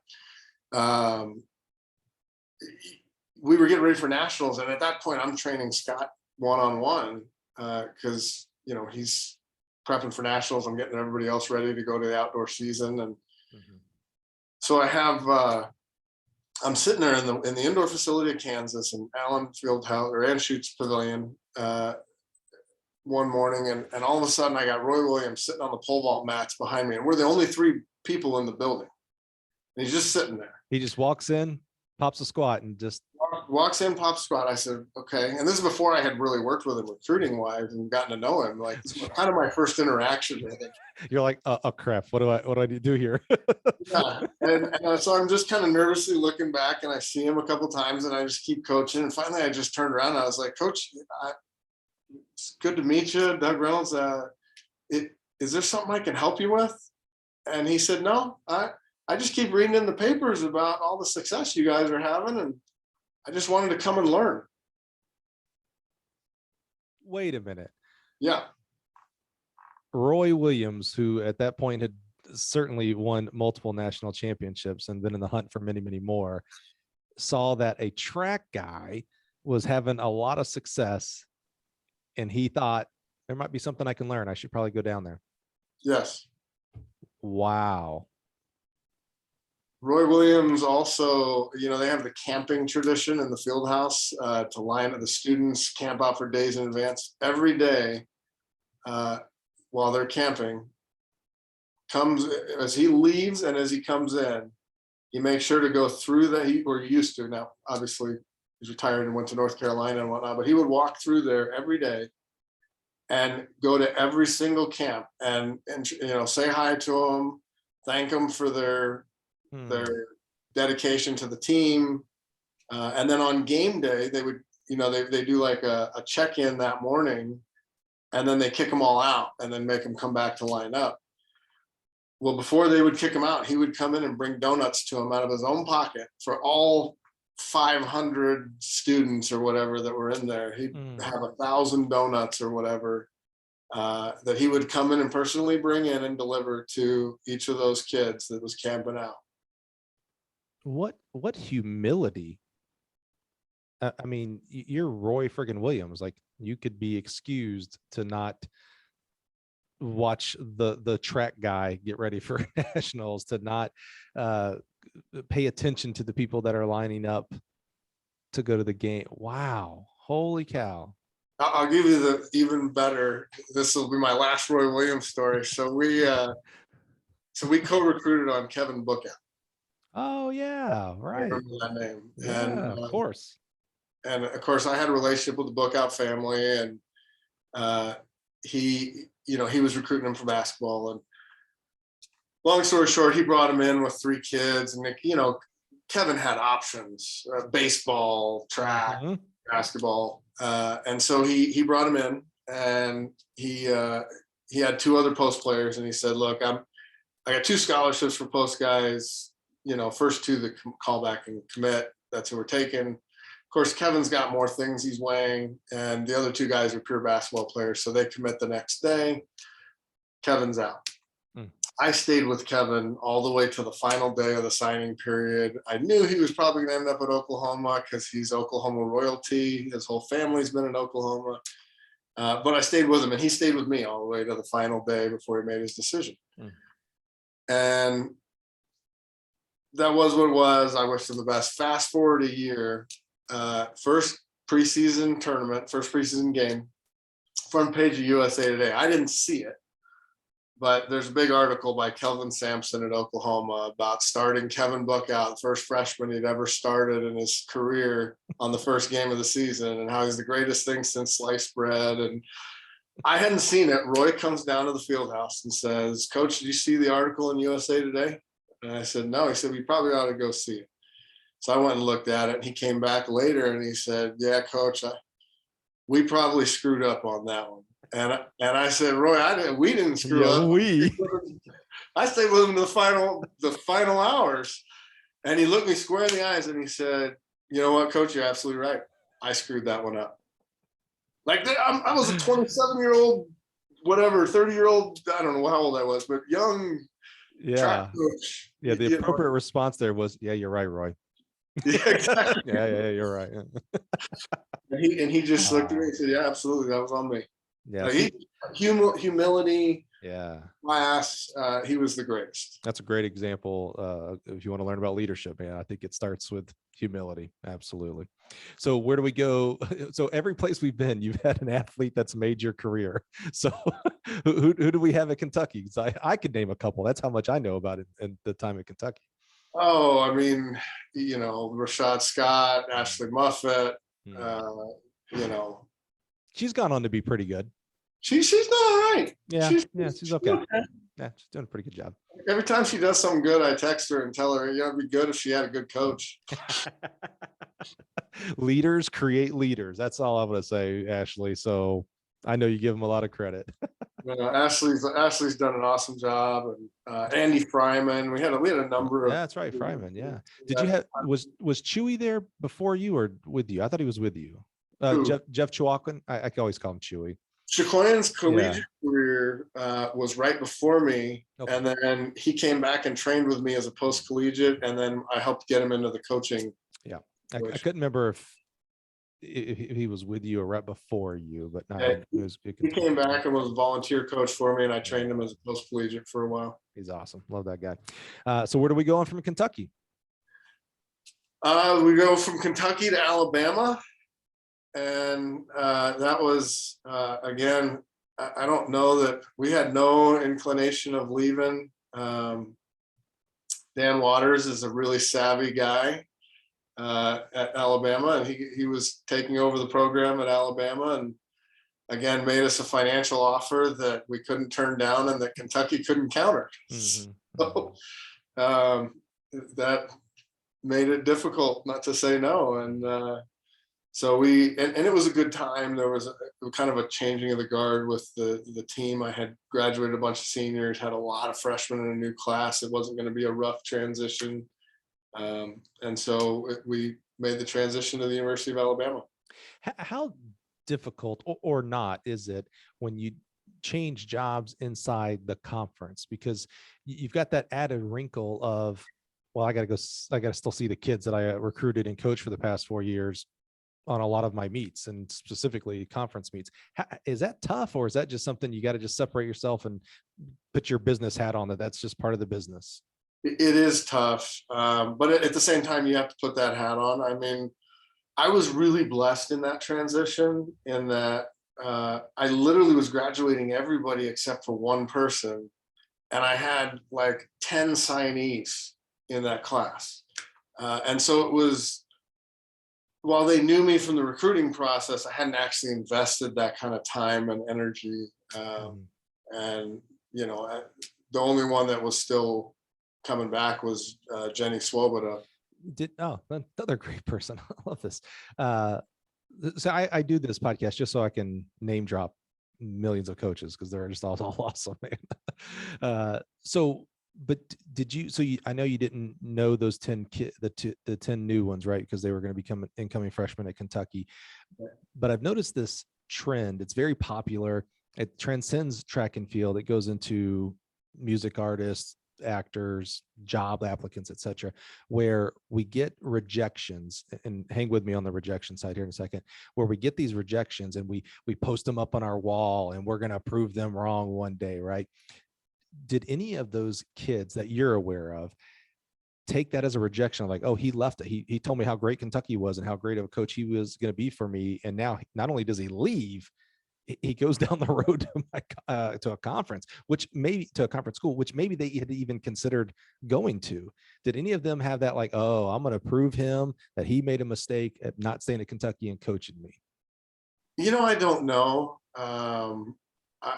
It's possible. One of the things that I've tried to do on my exit at every institution is to support the institution I'm leaving.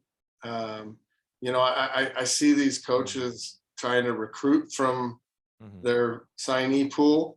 And I see these, I think you got to show a level of class and respect to the institution that you're leaving. And so I just tried to encourage every kid that it was still a great place, that it was an opportunity for me and my family. But that I loved it at Kentucky, and that I still loved it at Kentucky, and that they were going to love it at Kentucky, and that they were going to have a great coach coming in my stead. And then I try not to have a lot of communication with them afterwards, out of respect for that program, because they need, every time I had any communication, not only is it illegal depending on what you're talking about, but you're also you're hindering the process of them getting buy-in with the new coach. Right. Does that make sense? Yeah. Hey, as a guy who in 10 years was at 5 different institutions, I'm with you. It's extremely hard, maybe harder today with social media, to be real honest with you. And I coached pre-social media. Thank you, Lord. But same thing. I wanted them to be like, I don't care if you thought I was the greatest coach since sliced bread, you mentioned earlier, you need to buy into that person. Like they made a smart decision, whether I agreed or not. It didn't matter if I agreed or not, because I'm already at a different program now and I've got to focus here. You believe in that coach and you'll be fine. You'll be awesome. You'll be great. Don't worry about me. I don't care if he or she tells you that everything I did was the dumbest thing in the world. Perfect. Fine. Cool. Do whatever they tell you. You'll be good. It's safe. So it's good. Right. What was it like being at Alabama? Alabama's a pretty special school in general, not just its track program, which Dan Waters has done an amazing job at that program, man.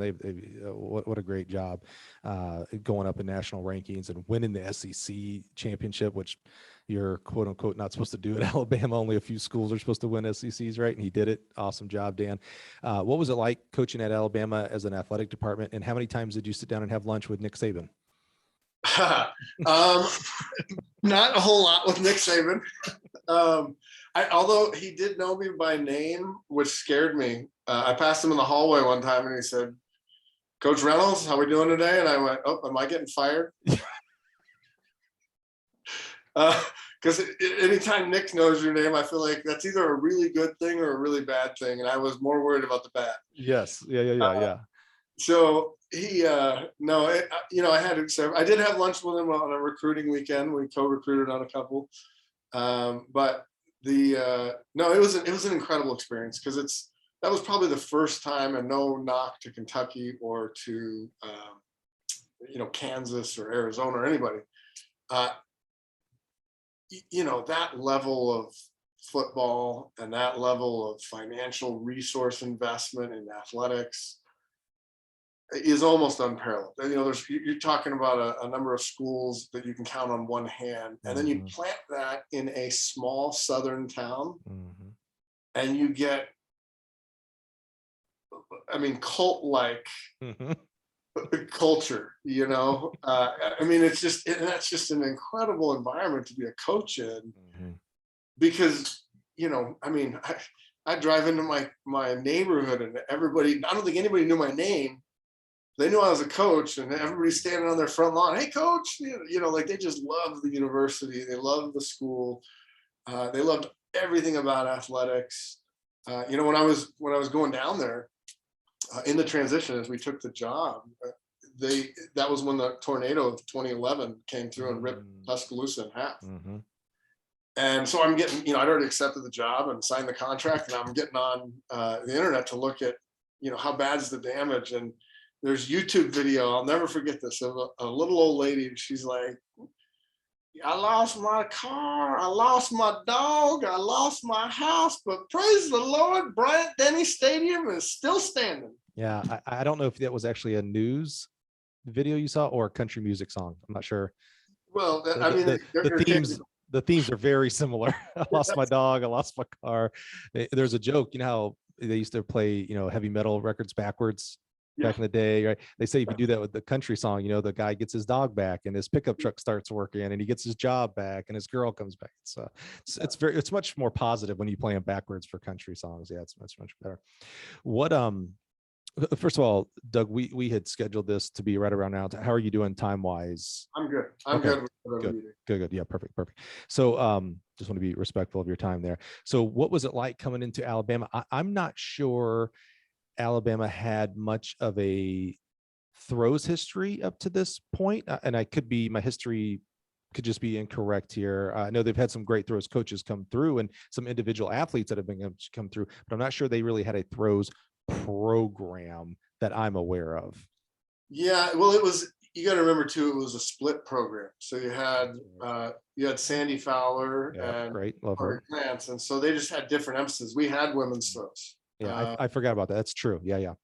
We didn't have any male throws, not a single one when I walked on campus. Was that the first combine? We were the first combined. Yeah, that's when it combined. Oh, okay, all right. Because I remember Sandy was there, and I remember Harvey was there, and I remember Sandy had good throwers. Yeah. But then I didn't remember any men. That's why I was like, yeah, there's not a culture of throw. But that's right. It was split program completely. I forgot about that. That's right. Okay. So you're coming in. Are you the first men and women combined throws coach? Yep. Wow. So what do you do on the men's side? You got nobody. Well, I went to work. So I love that. Went to work. I want to say that Matt Cain and I were in Europe within 10 days. And then, I remember getting back from Europe and just driving around the country in my pickup with questionnaires spread all over the dash and the seats and just, going from town to town and going to see kids. And, we had to get it going.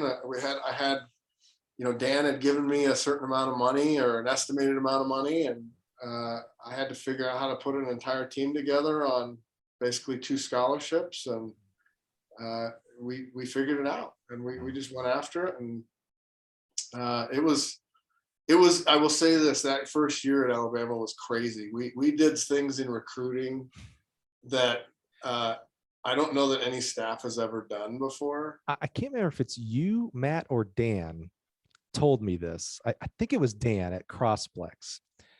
The number of home visits and official and unofficial visits you guys had was astronomical. I remember the home visit. I don't remember what the number was, but I remember, I was a big recruiter when I was at Mississippi State. So I did a lot of home visits and those kind of things.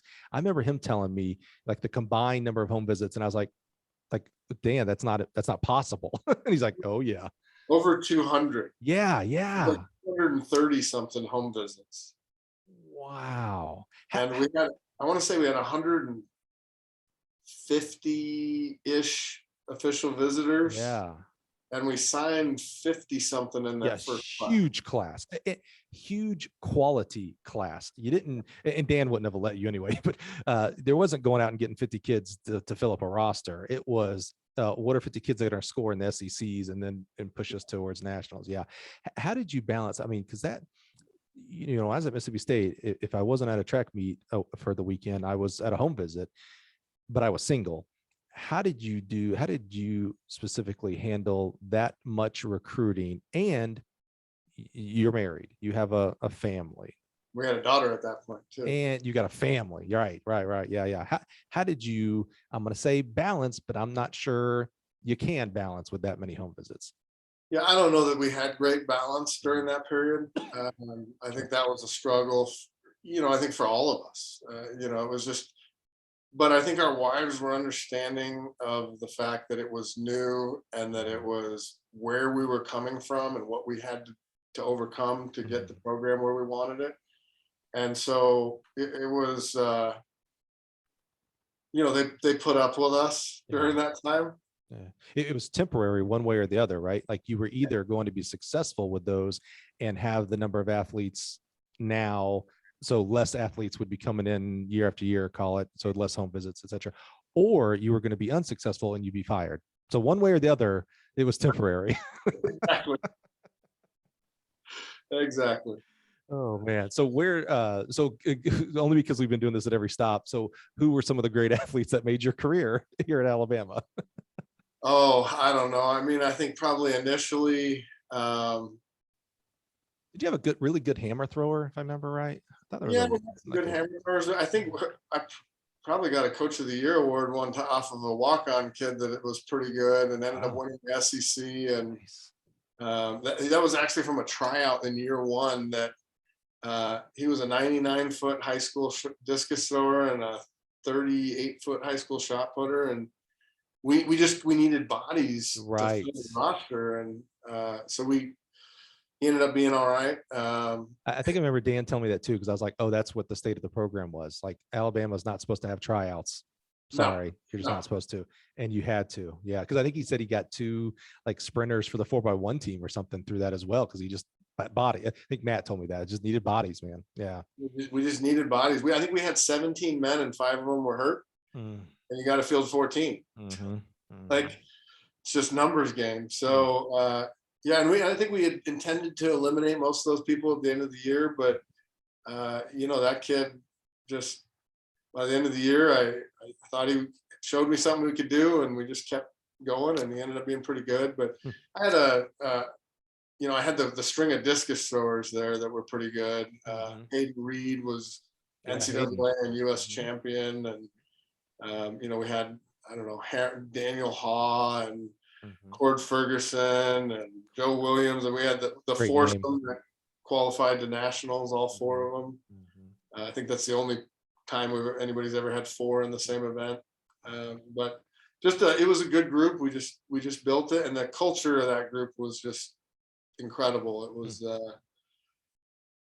in overcoming the culture that was there. It was and no knock to anybody previous, but in just trying to get the culture we wanted, that group kind of came in and put a line in the sand and just said, get on the train or get run over by it. And that set the direction for the rest of all these years now later, for the rest of the program. I think that first recruiting class really set the direction for the team. And how did you overcome having a teammate like Matt Cain? Because that's tough, and for some reason you've come back to having that as a real tough, I don't know, maybe it's a glutton for punishment attitude from you, I'm not sure. I mean, that's just tough, man. Yeah, Matt and I we got to be good friends in Alabama, and we did life together. We raised our kids together at Alabama, and we've obviously both went separate directions after that, and now we're back together, and we're still good friends. We've talked all the time. My assistant, my sprint coach when I was a head coach, was one of his proteges. And, I believe a lot in Matt and who he is and what he is as a coach. Matt was the last person that I hugged before COVID. Well, as COVID was hitting, like as you guys were leaving to go to the airport from Albuquerque, I guess you weren't there, but Matt's the last guy that I hugged, and I didn't get COVID, which was really pleased with. That's amazing. I was taking a big risk. I realized. Yeah. It's funny. We both looked at each other because we're both huggers, and we're just good friends. And that was when everybody was trying to figure out, are we elbow bumper, which never caught on, thank God. But he goes, yeah, I'm good, man. I was like, all right, good. And then I didn't get sick, so dodged a bullet, whatever. So you leave Alabama to become the head coach at New Mexico State. Yep. Why? And I don't mean why, like, okay, you left Alabama for what were you searching for something? Was this a calculated move for you to become a head coach of a program for something grander in the future here? Or did you want to get closer to home, back home at Arizona? Did you just want more, you just want your wife to be more mad at you and keep moving her around? It was a number of things, but I had started to get that itch about being a head coach. But, I told you earlier, I had no desires when I was at Kansas to be a head coach. I was starting to get that itch, just little things I'd picked up from different coaches, things I said, I'll never do that as a head coach, or things that's something I really want to do if I ever am a head coach. You just start to build that database of how you want to do it. And so I started getting the itch to want to go do it. But more importantly was my family. We had been for, I guess, 12 years. We had been, the nearest family member was 13 hours drive. And so just the ability to be closer to family. We were at the time 6 hours. When we made the decision, we were 6 hours from my parents, 6 hours from some cousins and whatnot.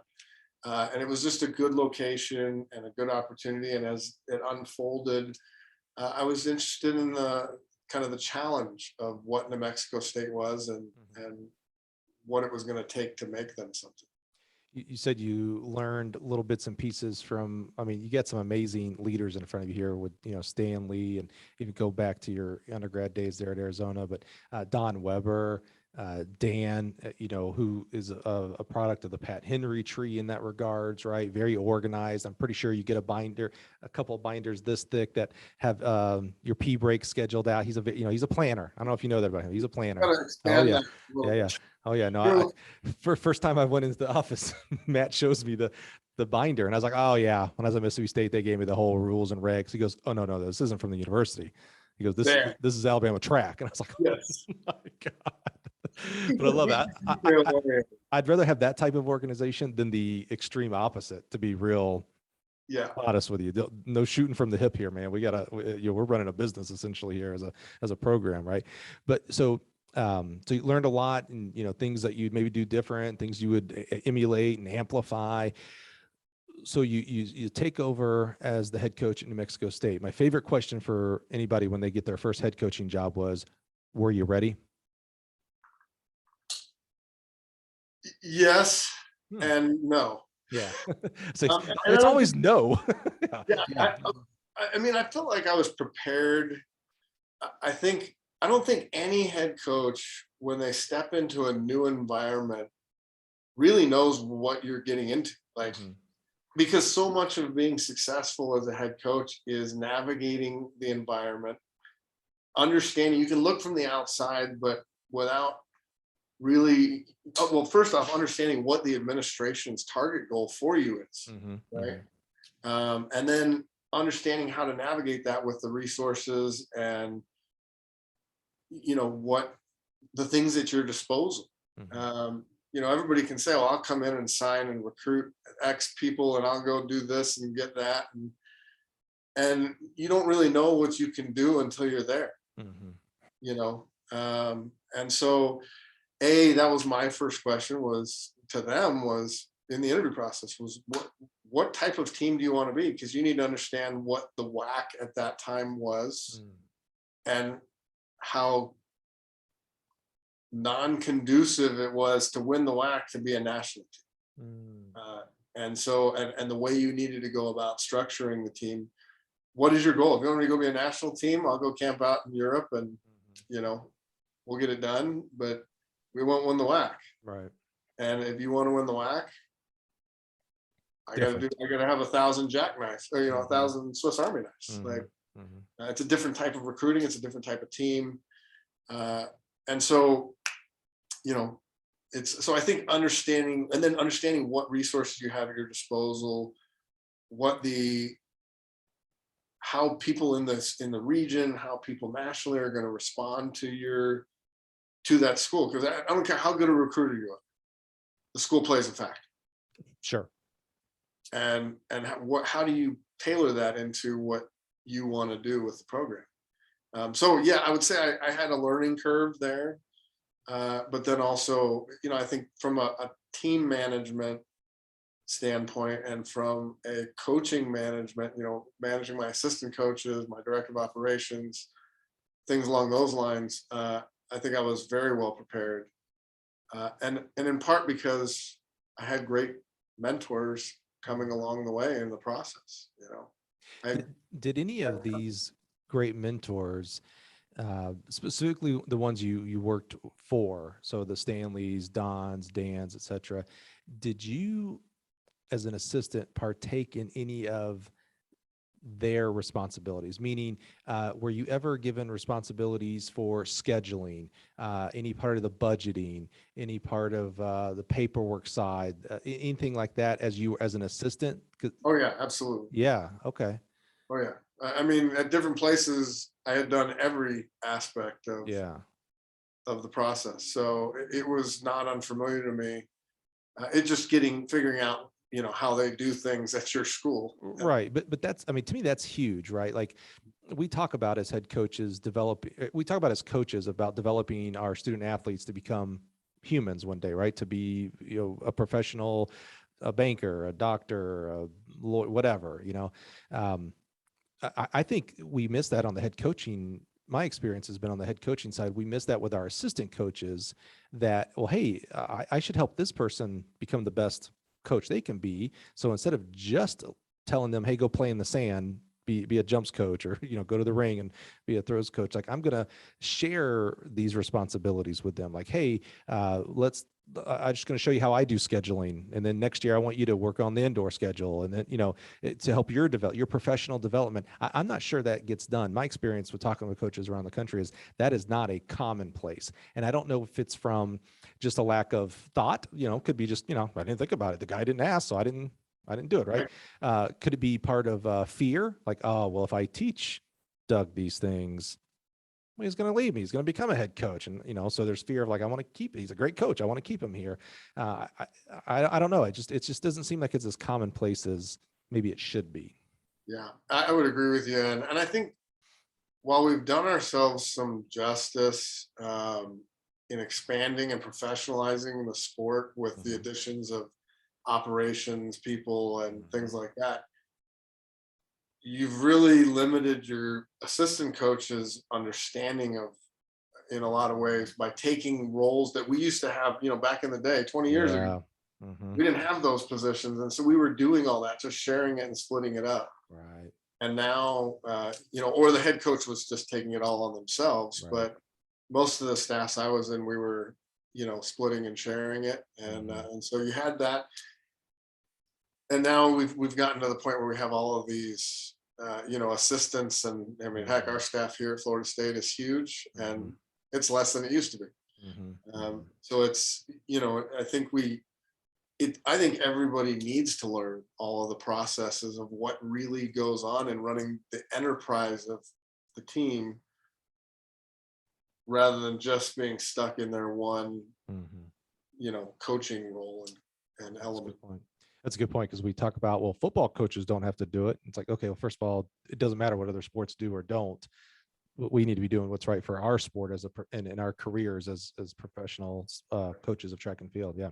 So what you did 4 years as the head coach at Mexico State. What was your biggest struggle being the head coach there? Whether it was something that blindsided you and you didn't see coming, that you didn't know that you had to schedule your seasons. I don't know. But what was the biggest struggle maybe you had there? I actually felt like my biggest struggle was, we knew we would struggle recruiting. We knew there was no name brand, there was no history. We knew that would be a struggle. I think the biggest struggle for me was having spent a dozen years in the SEC and 5 in the Big 12 before that, and my career in the Pac-10 and all that. The level of expectation and trying to elevate the level of expectation for those student athletes. Like, what I mean by that, I'll use the example, like when I walked in the door and I had my first team meeting, I looked at them and I said, I went through all my, laid out who I was, what I'm about, what we're trying to do. And I said, look, make no mistake, I came here to win championships. And if you're not on board with that, you need to find something else to do. And the eyes in the room, the silver dollar eyes of fear, made it clear that while certain athletes had won individual conference championships and whatnot, there was never a vision, no matter how much, and I'm sure my predecessors had preached it, there wasn't truly a vision that they could.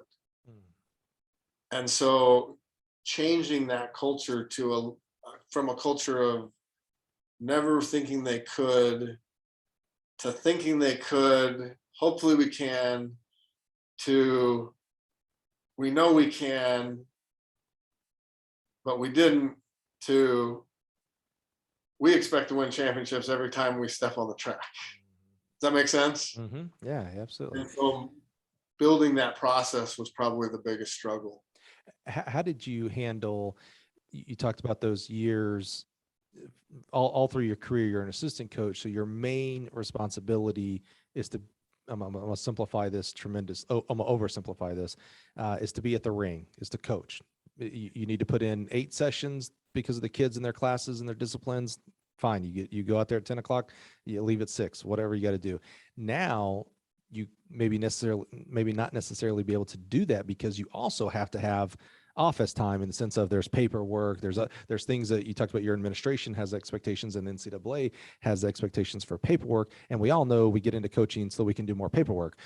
So how did you handle, okay, I'm in charge, I'm the final sign off on most of this paperwork, so I've got to do a lot of paperwork, but yet I also coach. I have to assume your coaching hours might have shrunk. How did you handle that internally? That was another challenge for me. I had to give up some things that I had a whole lot more control in previous years.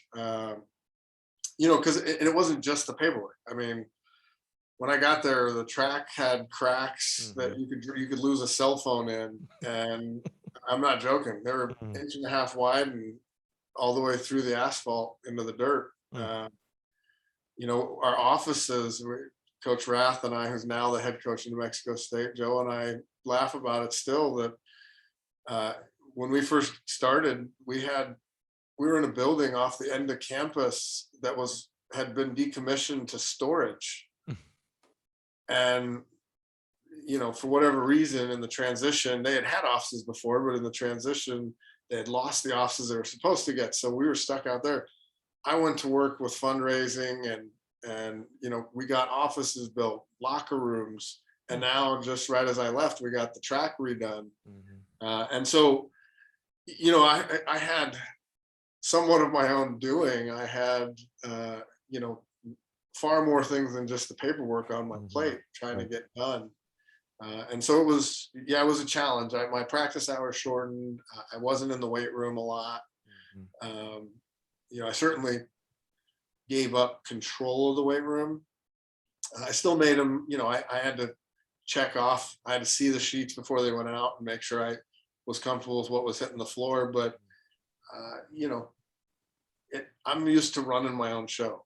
And so that was a challenge to give those things up. But at the same time, I really enjoyed that aspect of it. I enjoy people. I enjoy recruiting, which if you can enjoy recruiting, you can enjoy fundraising. They're just older, right? Yeah. And, so I enjoyed those things. I'm kind of a crafty guy, so I like the building process of things. So it was enjoyable. It was,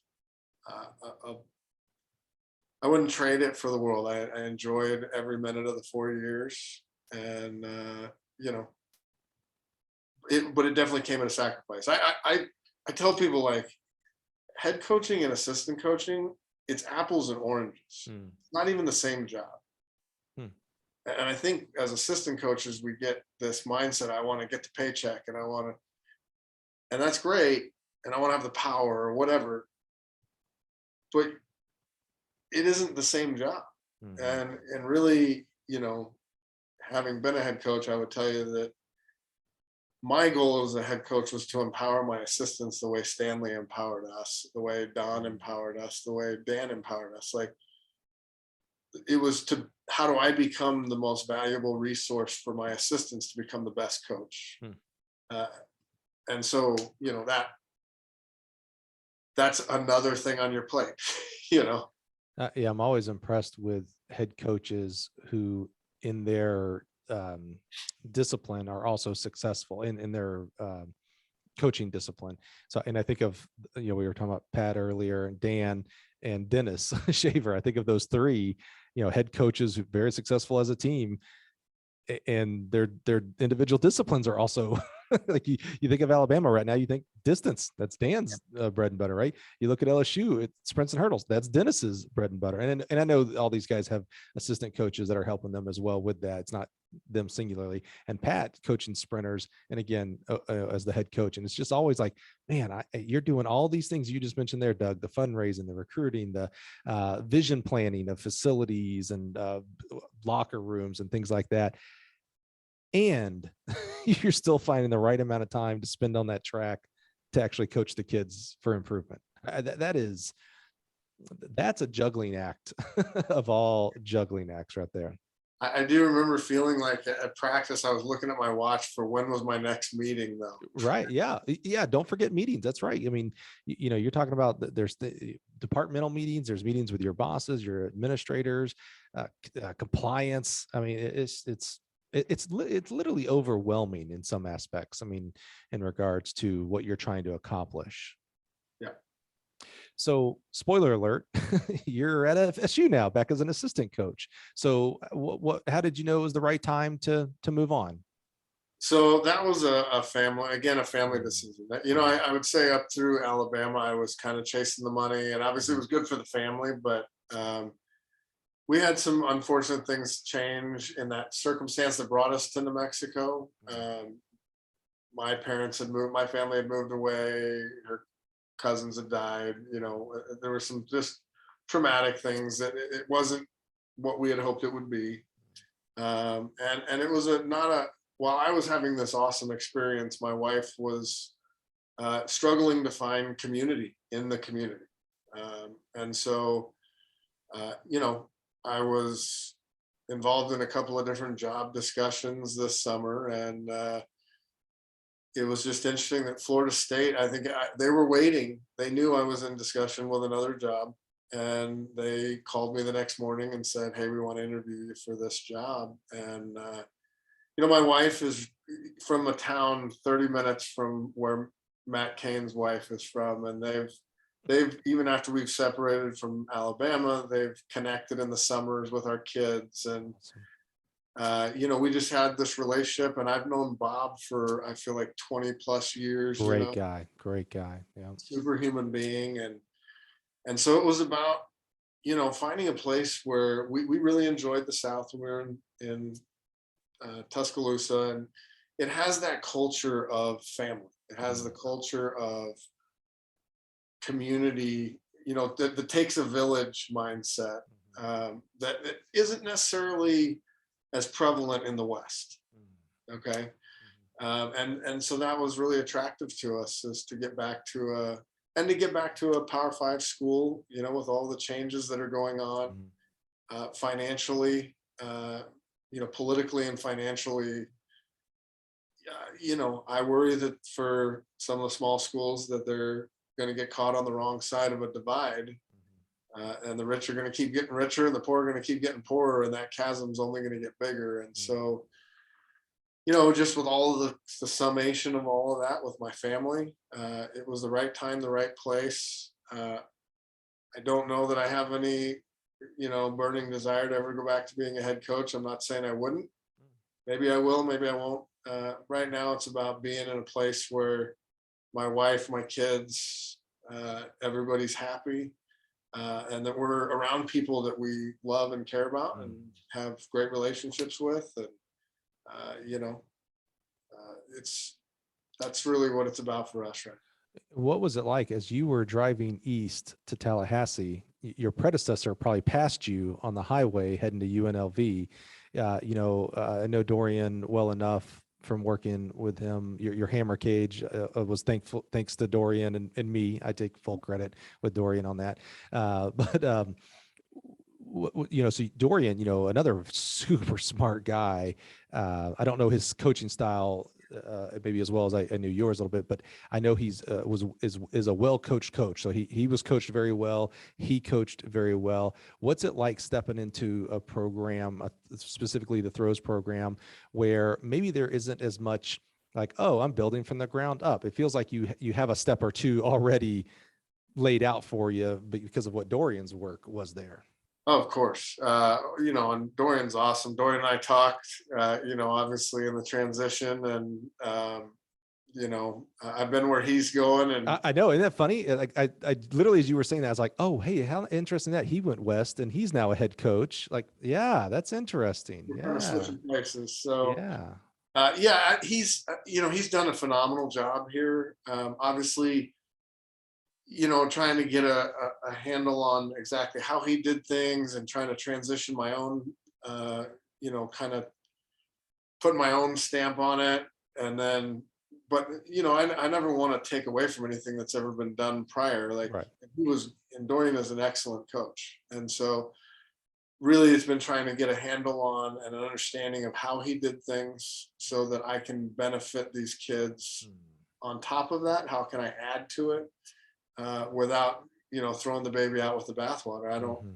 I have too much respect for Dorian to throw out everything he ever did, and so we're kind of going through the fall trying to really get a good grasp and build off of some foundation and fundamentals that I know he was doing, and then we'll continue to build from there. And I'll continue to pick Dorian's brain because he is a bright guy. He's a really intelligent guy. Really good coach, and of course Harless, his coach, is a good friend as well, and I know big influence to him. That's right. And so both of those guys are guys I have tremendous respect for, and so just trying to build from what's already been done. So what's got you excited? I mean, we're finishing up fall practice here. Indoor season starts soon. And then the greatest season, outdoor season starts. I'm a much bigger outdoor fan than indoor, but what's got you excited as you guys look? You got other new people there. My very good friend Keith Hurston went to Texas Tech. You now have a guy that I laughably say I tried to recruit when I was at Troy, LeVan Sands, coming in as your jumps coach there. You got great Bob Raymond. What an amazing person he is. Matt's still there, whatever. But you just got a great staff there. What's got you excited here as you guys start gearing up for indoor? I'm excited to see the continued development of the program. Obviously there's been a lot of change. Kelly left in the distances. We've got Alex is stepping into that role. There's just a whole different dynamic right now. And so seeing how that comes together, and we have great relationship right now, but obviously how that starts to flow in the season. I'm trying to get a few kids healthy that had a little nicks and bruises and whatnot, but there's some real talent here. I mean, Dorian had done a great job for a very long time, and I'm hopefully going to reap the rewards of that. And I give him all the respect for that. It's all on him. So it's I'm excited about it. I don't want to go into too many details because I don't want to set expectations that we can't meet, but it's just exciting to be with a group of guys again, guys and gals who are really good human beings. We're all on the same page. We've got a chance to, we've got to focus on trying to be a national level team. I like everybody in the staff, so I'm excited about the future with this program. That's awesome, man. What's your favorite fun fact that you've learned about Florida State since you've been there? We have a circus on campus. That was going to be my fun fact. I was literally set that up just for that. Did you know that before you got there? No idea. You drove by and you saw this big top and you're like, is there a circus in town? And then you found out it's an actual part of the college. Yes. I was stunned. I was like, oh, when did the circus come to town? I love it. Yeah, and they was actually open the other day. I didn't get to go in, but Oh yeah, I've never been. Yeah, I just always see the big top, and I remember learning like, oh no, that's actually part of the school, and it's like that's the like I knew I grew up a Florida State fan for a reason. Like that's where I was destined to go to. I actually did apply out of high school, and I got rejected, man. So yeah, not, thank you, Troy University, for always being there for me and accepting me into your school. But yeah, that they have a circus college is like the greatest thing. Florida State, second greatest thing, because Bobby Bowden. Come on, man. yeah, he's the man. The man, the man, the man. Yeah, Always will be. absolutely, absolutely. But the clown, or the I would say clown college, the circus college is like the most awesome thing in the whole world. It's crazy. I just I don't. Is there anybody else that has that? So the only thing I know, I'm not sure if it's a circus college or if it is a clown college. I think it is circus actually, but up here, Illinois State, just a little bit west of us here over in Bloomington Normal, they have some form of circus college component to the actual school, because there's a member. Do you remember the name Tim Glover, national champ in the javelin, worked here at Gill for several years. He was an Illinois State grad, and he would talk about he would see these guys doing their acrobatic, that part of the circus, and that it was an actual part of the school. And I was like, and then I got to say my very fun fact about Florida. I was like, hey, at Florida State, there's a huge big time. Like it's a big deal there. And that's the only two schools that I've ever heard of. If you're listening and you know of any other school that has a clown college or a circus college, like actually part of the university, hit me up on Twitter at Mike Cunningham. I'd love to know more, but that's the only two that I know of: Illinois State and then Florida State, man. Yeah, I literally set that up for you only because I wanted to talk about that circus, and you knew it. I love it. That was awesome. That was awesome. Man, Doug, thank you so much. Like, I'm always just so humbled, you guys would come and spend time with us here on the Gill podcast. We've been at it for 2.5 hours, man. We went overtime on a podcast. Shocker. If you're a regular listener, that, going this long is not that big of a shocker. We do this a lot, but your journey is so important, and your journey has so much value for people to learn from, right? Like the more we can help this, raising the body of the profession of coaching track and field, the more we all get better. So being able to learn from experiences that you've had, that helps people, man. And I'm just so thankful that you spend the time with us, be so open and authentic with it. You didn't have to tell me you flunked out. You could have, it was your story. You could have just went like, yeah, and then I graduated from Arizona, and like, we'd have never known. But for you to be that open and transparent, man, it's real value. And I appreciate that. Well, I think I would tell you this. I as a coach, as a head coach, I encourage my assistants to do the same. I think you're the most effective coach when you coach with authenticity from your own experience, like from who you are, because it's not fake, it's not put on. And so I can't, sell you on my whole experience without being honest about the fact that that's what molded my experience. Mm-hmm. Yeah. You're talking about recruiting, and with that authenticity, as much as we want to talk down about 18-year-olds and technology and blah, blah, blah, blah, all this stuff, 18-year-olds are smart. They can smell fake. Like they might be actually at their perfect spot of age to smell out fakeness at that point. They've seen it all. They're on the internet 24/7. They're on social media 24/7. They know what it's fake. So when you come bring in your fakeness, I think it's a quick tell for them, man. So that authenticity, which can actually be kind of like, whoa, wait a minute, this guy's being authentic. Like it can push someone a step back, but then, boy, they lean into it. Because we crave that. We crave that authenticity. And I think, 16 to 20-year-olds and that, recruiting age gap here for college, I think they lean into it. When you are your real self, they lean into it. And if you're your real self and they don't, because it's not compatible with them, well, then you both still win, because then they go choose someone else that's right for them, and you don't have to battle them for 4 years because you're just always butting heads, man. So being your true self, your authentic self, man, that's a winner. That's a winner's game right there. Yep. Agreed. Well, man, Doug, thank you so much, man. I know you popped off the track right off from practice to join us, man. And so you're probably hungry, starving. I'm so appreciative. I'm so happy to hear about, your wife, your family's happiness with this move, with the Canes, another set of great people there. So that's a big win, man, for you and your family and your ecosystem. And that's going to make you a better coach, which means I have high expectations for your group this year. So I'll be watching. I appreciate that, buddy. Well, Doug, man, thanks again for being here today. And thank you for listening today, man. I'm just so thankful that you'd come back week after week here at the Gill Connections podcast and check out these wonderful people who happen to moonlight as track and field coaches. That's the best profession in the world. And I'm just so happy that they would give their time and energy to our young people, our student athletes out there. So if you received value from today's podcast, I'm going to go out on a limb and say someone else out there in your network would probably receive value. Please feel free to share this, TikTok, Twitter, Instagram. I don't ever see Doug on social media at all. So I don't think he barely uses emails, where I'm kind of getting the gist of here. But you know what? Email, text message, that works too. But share it with your network and join us next week when we'll have another amazing guest here on the podcast and talk about their awesome journey. Thanks for being here, guys. Have a great week.